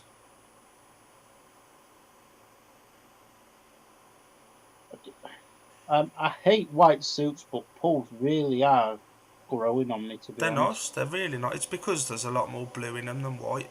But the white that is in them makes it effective. 100%. The one thing Poole do need to do though is give Matt Marson his third ride. He is scheduled in Heat 14. Maybe they'll think the meeting's won by then. Or maybe they'll put him in 12 for Starkey and then put Starkey in 14. Maybe. And Jilks is talking to Lee Kilby. I'd be interested to know what's going wrong for him tonight, because it all looked like it worked perfect last week, didn't it? It could well be just a change of track conditions. Yeah, it is considerably cooler tonight, isn't it? It's a lot cooler than what it was last week, for sure. Shall we take a quick minute? We'll take 5, yeah.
Hello. We had a break. Did you have a break? We hope you did. But we hope you're back with us now as we're looking forward to heat number 12. We just had a little screenshot there of Mitch McDermott's face. For all you ladies out there, this is on BSN to see. And the riders are at tapes for heat number 12. Anders Rowe will be looking to bounce back here, and Matt Marson does in fact come in for Paul Stark. 4 lineup going off gate 1 in yellow Matt Marson, gate 2 in red Jordan Jenkins, gate 3 in white Anders Rowe, and off the outside in blue Luke Killeen. Start Marshall's not overly happy with Anders' position, but for me he's more than within his box. Yeah, no, he's... And it's not as if Jordan Jenkins is right on the edge of box 2 either, so Jordan wants him moved over, but he's not even going there. No, he's not. Les Hutte still wearing shorts. That man is a nutcase. Don't think he owns any trousers. It must be a Speedway thing. I don't think a lot of people in Speedway do.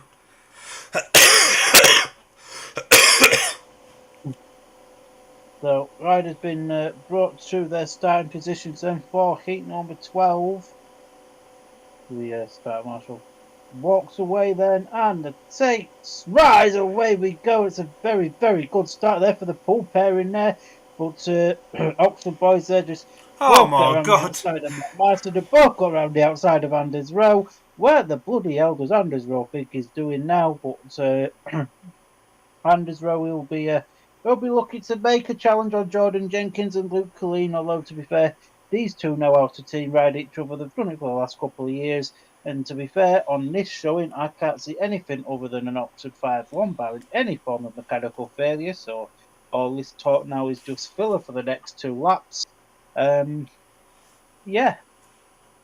Luke Killeen currently has the lead. Jordan Jenkins is still in second. Anders Rowe's in third. Matt Marson is somewhere near Swindon. But fair play to him for having a crack. And yeah, it's getting closer now between Anders and Jordan for second.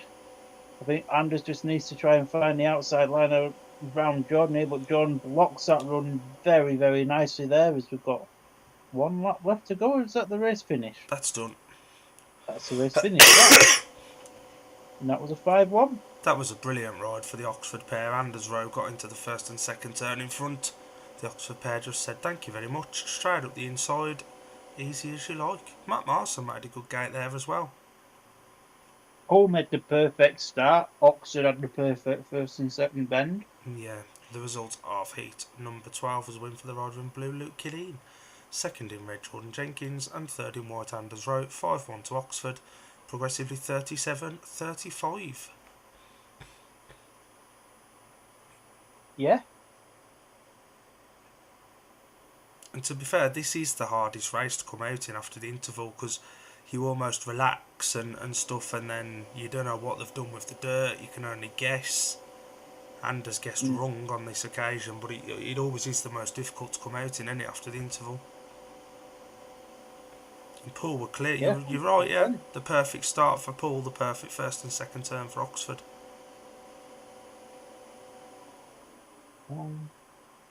Rob Paisley's creaming himself somewhere.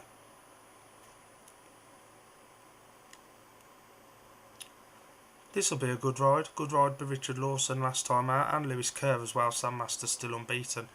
Cameron Heaps has been there or thereabouts.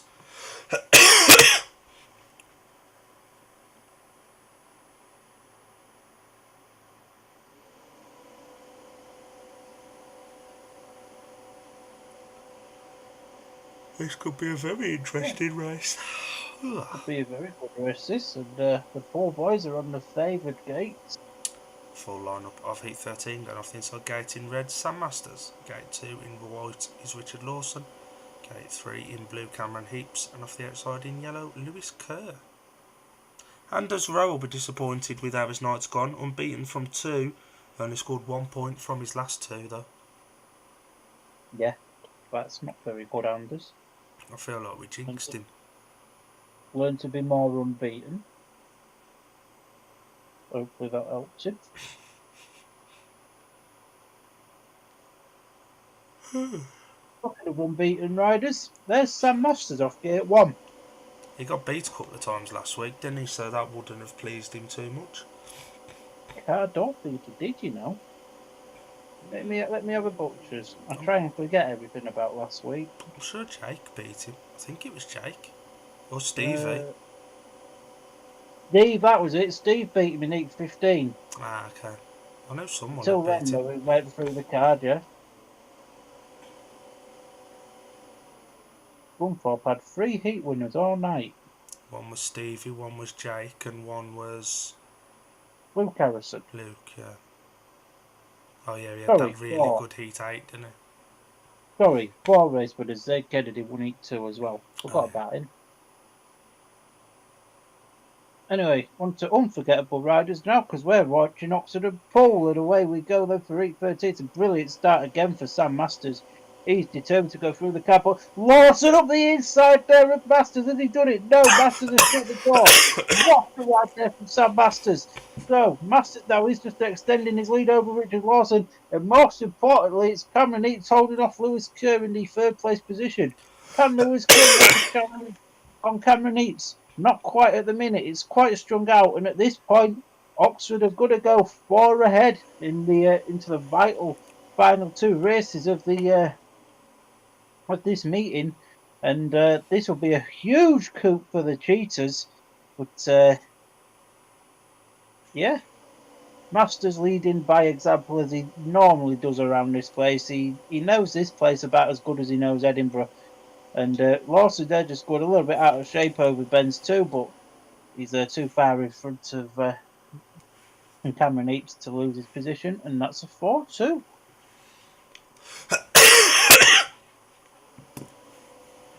Is it fair to say the Lewis Kerr at number 5 experiment's just not worked? It's not worked today, has it? No.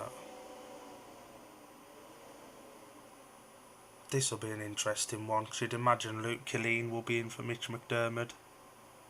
100%. The result of heat 13, Sam Masters was the winner in red, 2nd in white Richard Lawson, and 3rd in blue Cameron Heaps. 4-2 to Oxford, 41-37 on the night. And Zach Cook and Starkey, it could be an interesting one. And Dan Gilks is more than capable of just popping out and taking the win as well, so... Maybe Paul should have put Zach Cook at 5. Possibly, yeah. But it's all about learning in this very early stage of the season. That was quite telling there. Richard Lawson looking over his right shoulder, expecting Heapsy to be on the outside, and he wasn't. Luke Killeen does come in blue. As we expected.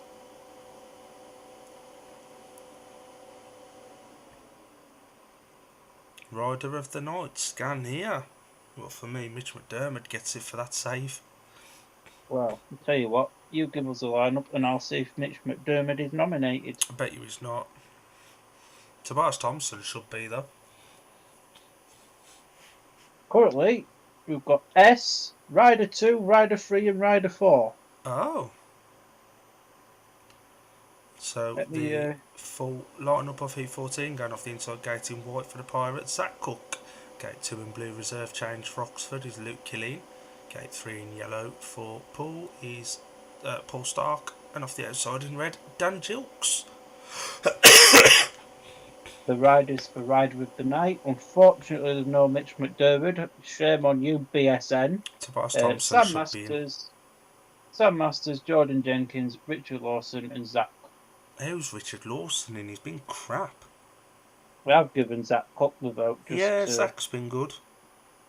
Just to not give an Oxford rider a vote. To be Richard honest, Lawson shouldn't be there. On the average he's on to only have scored 8+1 from 4 rides. Yeah, he hasn't even scored his average. That's a crap night for... I don't know how he's up for Rider of the Night. Just give it to Matt Marson. Make it feel like he's won something. He's turned up. And he got a coat. And he's got a coat. Which his boss's dad's borrowing for the night. So, heat number 14 then. Start Marshall walks away. The tapes rides and away we go. It's a very good start there for the rider in blue, Luke Killeen, but the rider in white, there's that spot there for. And now, what can Paul Stark do? He's coming under pressure from Dan Jilks. Dan Jilks goes around the outside. Luke Killeen looking to come around the outside as well. What the bloody hell is Dan Jilks doing there?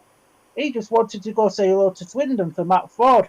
Paul Stark sticking towards the inside run, which the inside run's now working a little bit better than what it was earlier. And the outside, not so much. What the bloody hell is Dan Jilks doing with all that wide, though? Zach Cook's virtually got this one in the bag, by the way, folks. A big one. Whoa! That was wheelie there from Paul Stark. I just wanted to say the well for added effect. Dan Jilks is going to put himself in that fence if he's not careful. And this is going to be a 3-3. And it all goes down to week 15 then. Interesting. We all thought Paul would freeze this. They haven't. They haven't. Paul Stark's gone crap towards the end.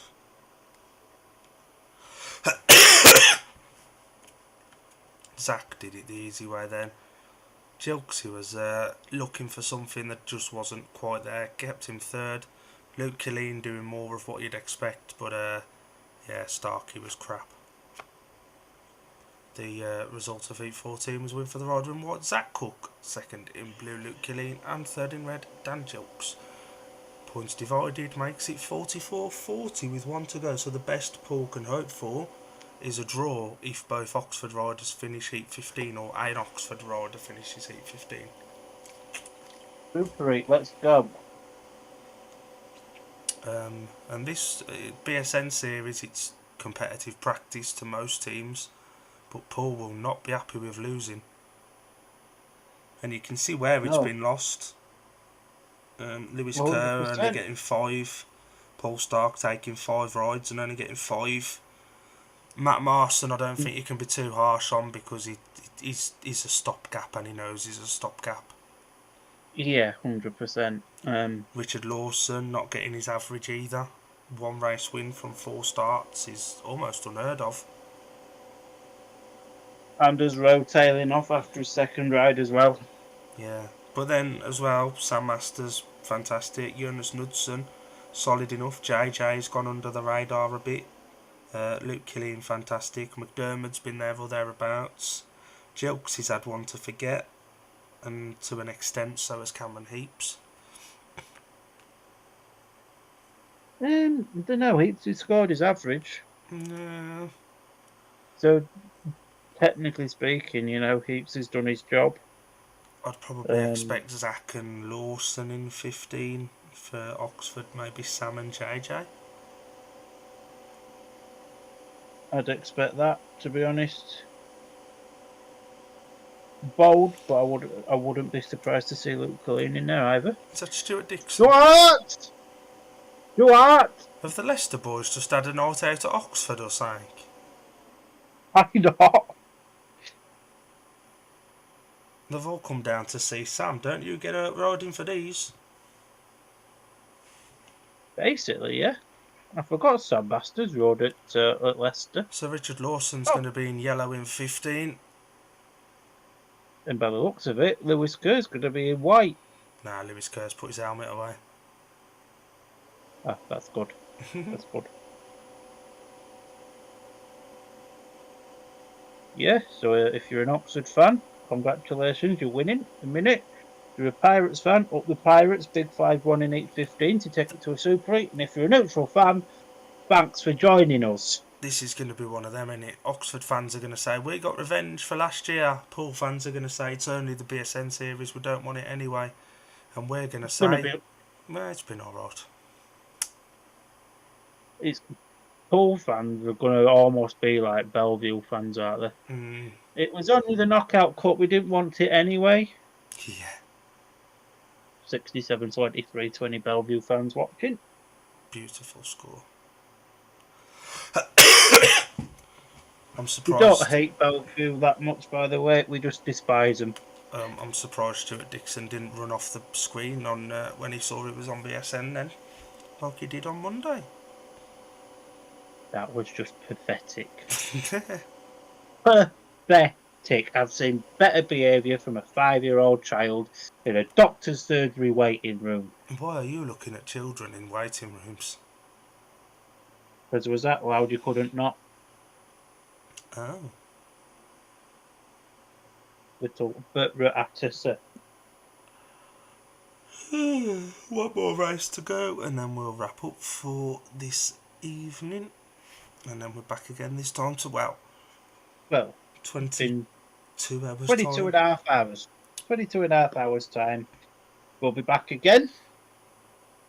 And to be fair, last meeting we watched at Leicester was very good racing, to be honest. It was. I am very much looking forward to watching tomorrow's meeting. It'll be the first thing I buy when I wake up and I see that I've got all £118 in my bank account. Rich. Thanks Saturday 6th play. Hopefully after today's news from the medical professionals, be able to get you back to your normalness soon. I hope so. I'm meant to be going to Poland a month today. Blimey. I don't think that's going to happen. Hello work, like I'm back after 6 months, nearly 6 months. Can I have a couple of days off in 4 weeks' time? Thank you. Yeah, it's just 4 days, pals. Yeah. I'll cover work Saturdays for you. I reckon your gaffer's written down the next year and a half worth of Saturdays. Sam Masters is in blue there. I wouldn't have been mad if Luke Killeen had got 15, to be honest. He weren't have, but I wouldn't have been mad at it. And Jordan Jenkins is in red. Yeah, that's pretty much what we expected, really, wasn't it? Yeah. I do like that Oxford merch, though. It's not too bad.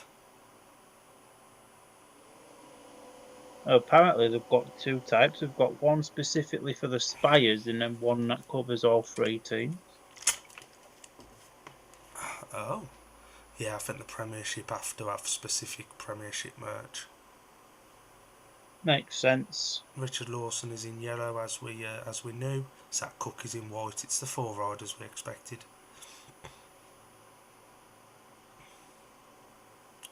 It's unusual to see Poole needing a maximum for a draw.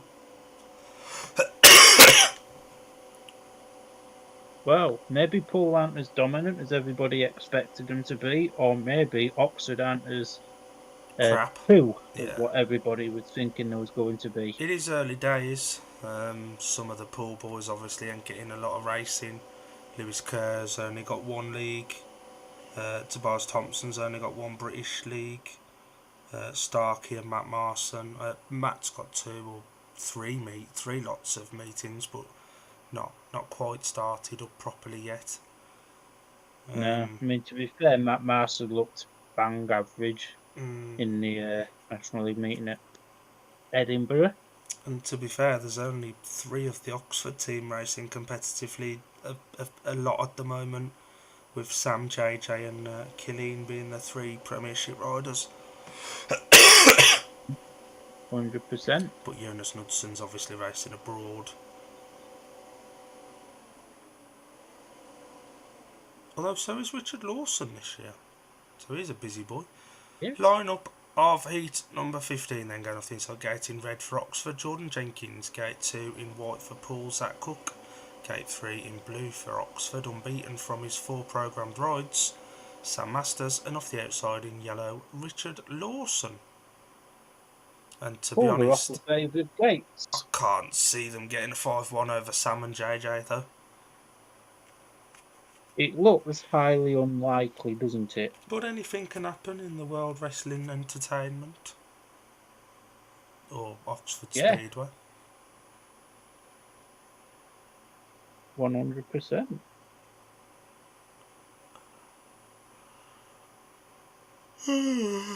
Oh, I'm ready for bed. 2 tired chappies. One of them wants a tea. The other one just wants to go to bed. I didn't sleep last night, in fairness. I was coughing all night. Last time I looked at the clock, it was about 4:30, and my alarm went off at 7 anyway. Sam Masters is trying to poo house Richard Lawson. pretty much sticking himself in gate 4. Lawson's not happy with that. Sam's elbow is completely over the line. And Sam's foot's on the line as well. Richard Lawson has every right to be unhappy about that. Richard Lawson traps him. The start master walks away for 8.50. Masters moved. Lawson did as well. Reds are on. Yeah, that was about time Seth Perkins woke up, really. Been as useful as a dildo to a holy woman tonight, but we got there in the end. You leave the Virgin Mary alone. Lawson and Sam move. Lawson will be happy with that because he snaked. Lawson moved first. In fairness, Jordan Jenkins was fast asleep then. Compared to other 3. Well, 2 of the other 3 had a little nibble. Are you jealous? These are nibbling before you. Yeah, starving man. Pancake of fruit. It's lovely, but it's not very satisfying later on in the day.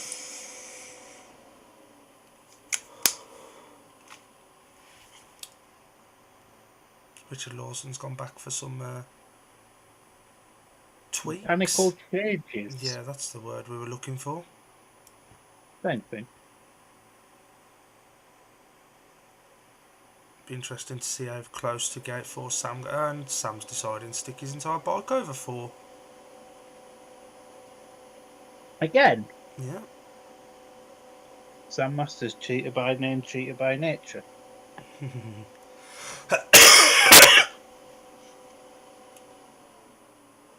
And Richard Lawson will want to get one back over on his opposite number. 100%.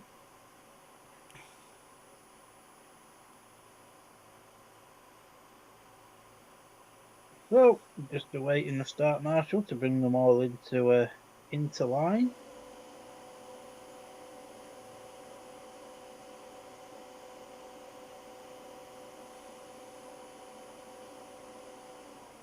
Sam's moved a little bit closer in this time. 2 off the inside are ready, 2 off the outside are taking the piss.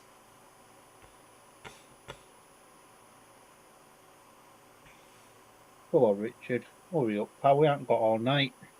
Palmer's got to go and cook his tea. Start marshal then walks away for 8 number 15, takes rise, away we go. And that is a beautiful start there from Zach Cook in the white helmet colour. Richard Lawson is looking to come up and join him for a 5-1. That the Poole Pirates needed. Now what can Sam Masters do as Masters goes round the outside? Now can Lawson block the challenge? Perfectly done there from Lawson. Now Masters back up the inside.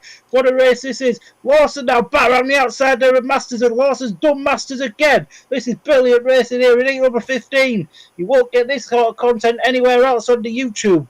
But if you do, let us know. But Zach Cook made a perfect start there. Lawson, he knows what he's doing out there to keep Sam Masters at bay. And if things keep going as they are, we're going for a Super 8. Although Sam Masters is not very happy with Richard Lawson by the looks of things. And he wants that second place. And he comes up the inside. Lawson blocks him just.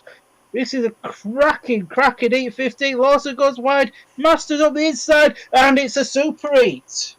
That was fantastic from the Poole boys. What a race. Who's that that's just gone flying past? Was that Sam? Probably. Or Lawson? I can't imagine Mr. Masters will be... It was Lawson. Fair enough. He'll probably be a bit happier. And here was us writing Poole off. It was a win for the rider in white, Zach Cook.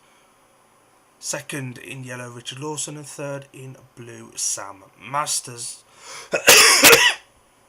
5-1 to Poole, 45 all we finish, and I think we're going to a Super 8.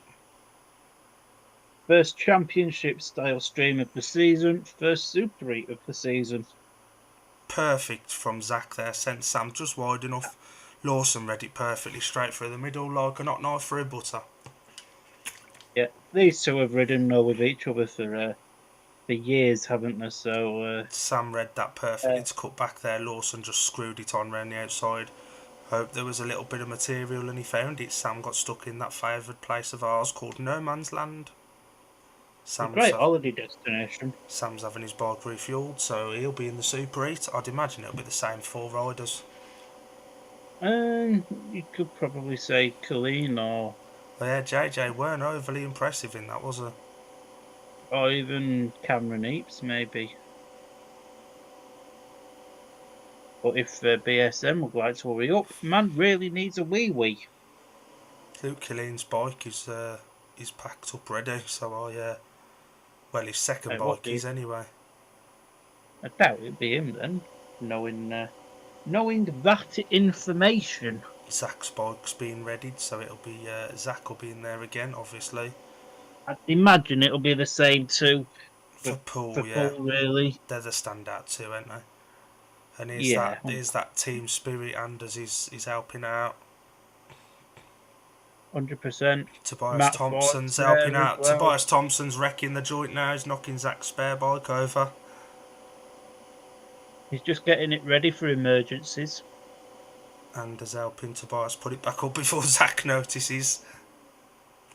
Looks like Zach Cook has also won Rider of the Night.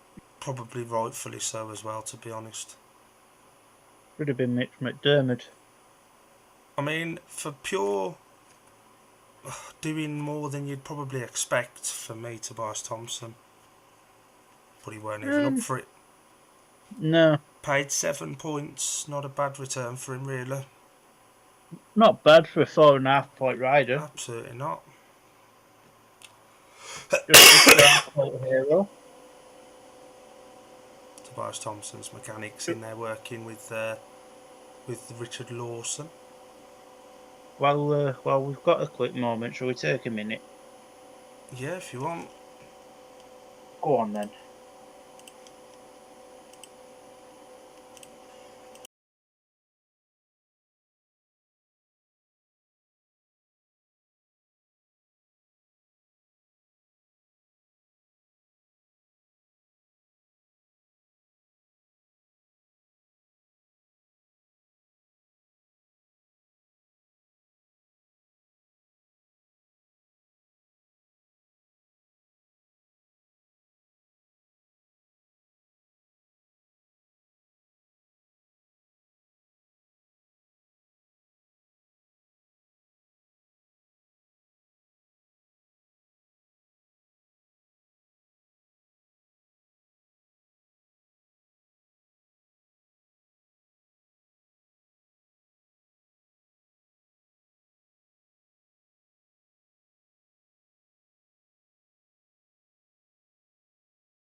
and we're back alive. Palmer's been for a wee.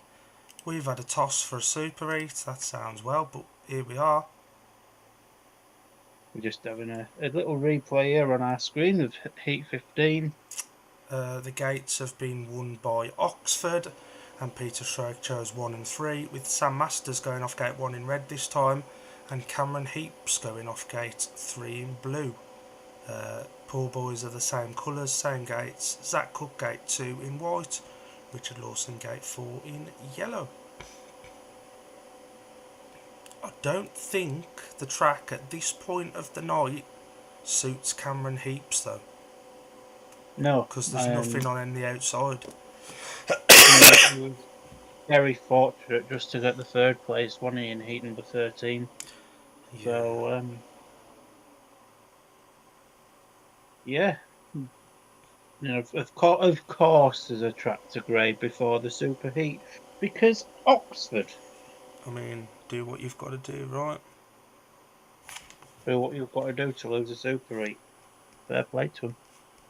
Or win if you're an Oxford supporter. We don't want to come across too much like Oxford haters. Peter Stroke said in his interview there that he probably should have had Sam off 1 in 15, and he'll learn from that.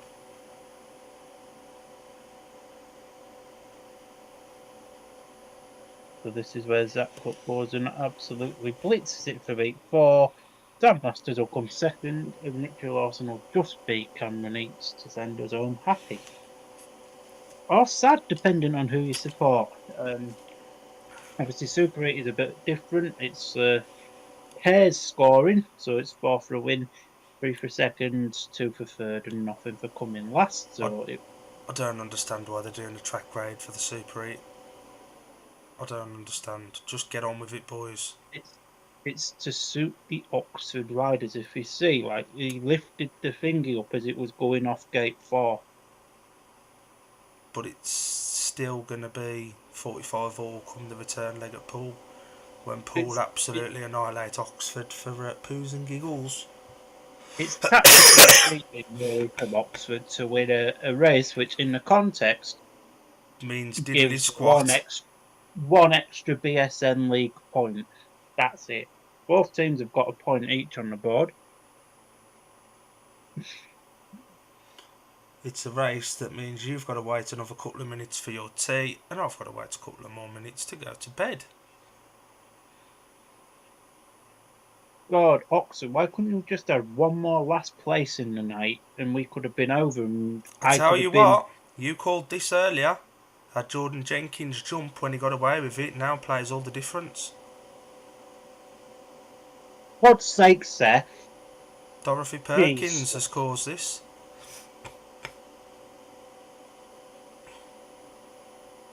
I might have a Mackies and bill it to him then. I think that's the only right thing to do. I think that's fair, to be honest. He's made me wait for my tea, and you don't make a fat man wait for your tea. I think Poole will be the happier of the two. I think before the meeting, Oxford would have taken a draw, but with how the meeting's gone, Poole will be the happier of the two teams. Jordan Jenkins has got loads of Oxford stuff as a rider, so he stood there in a Poole coat. Ipswich coat, yeah. Is that embarrassed of his own championship team on top? Because he could ride for a team that actually is probably going to win something this year.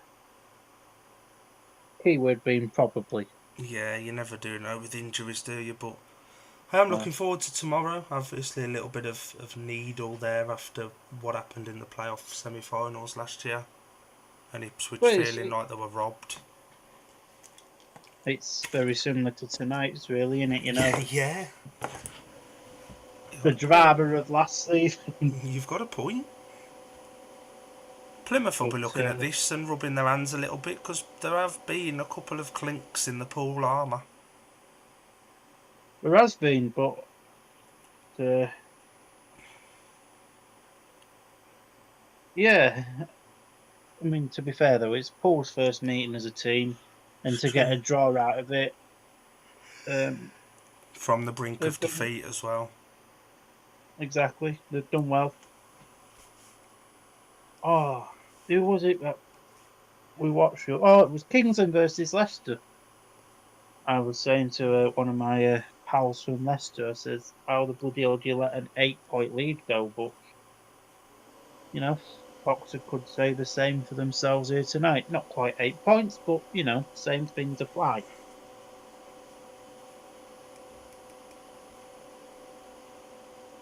So the Super Heat line-up off the inside gate in red, Sam Masters. Gate 2 in white, Zach Cook. Gate 3 in blue is Cameron Heaps, and Richard Lawson was warned for moving in Heat 15 off the outside in yellow.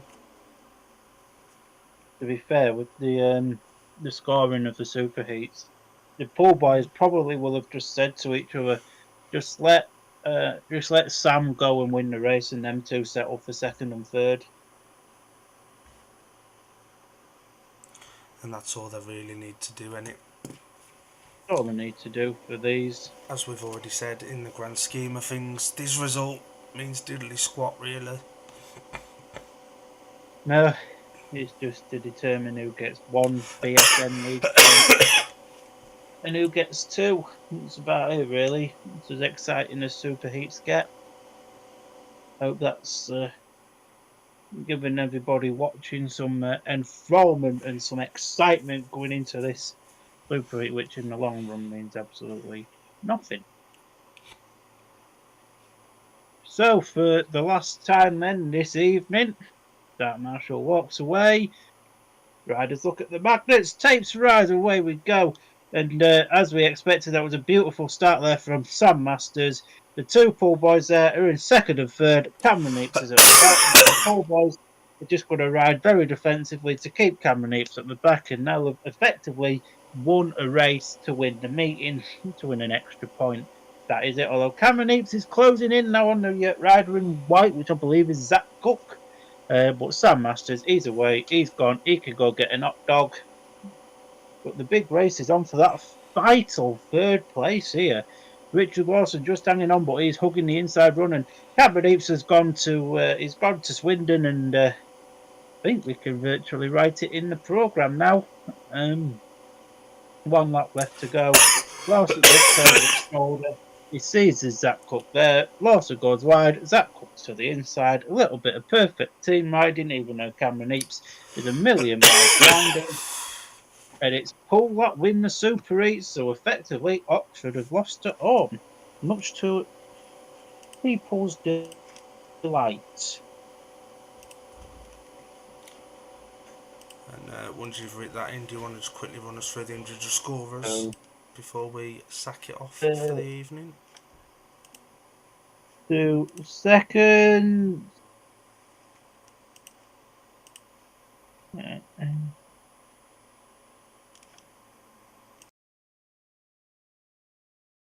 Six, 1, 2.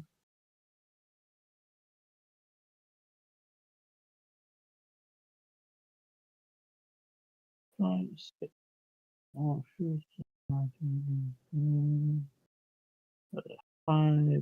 1.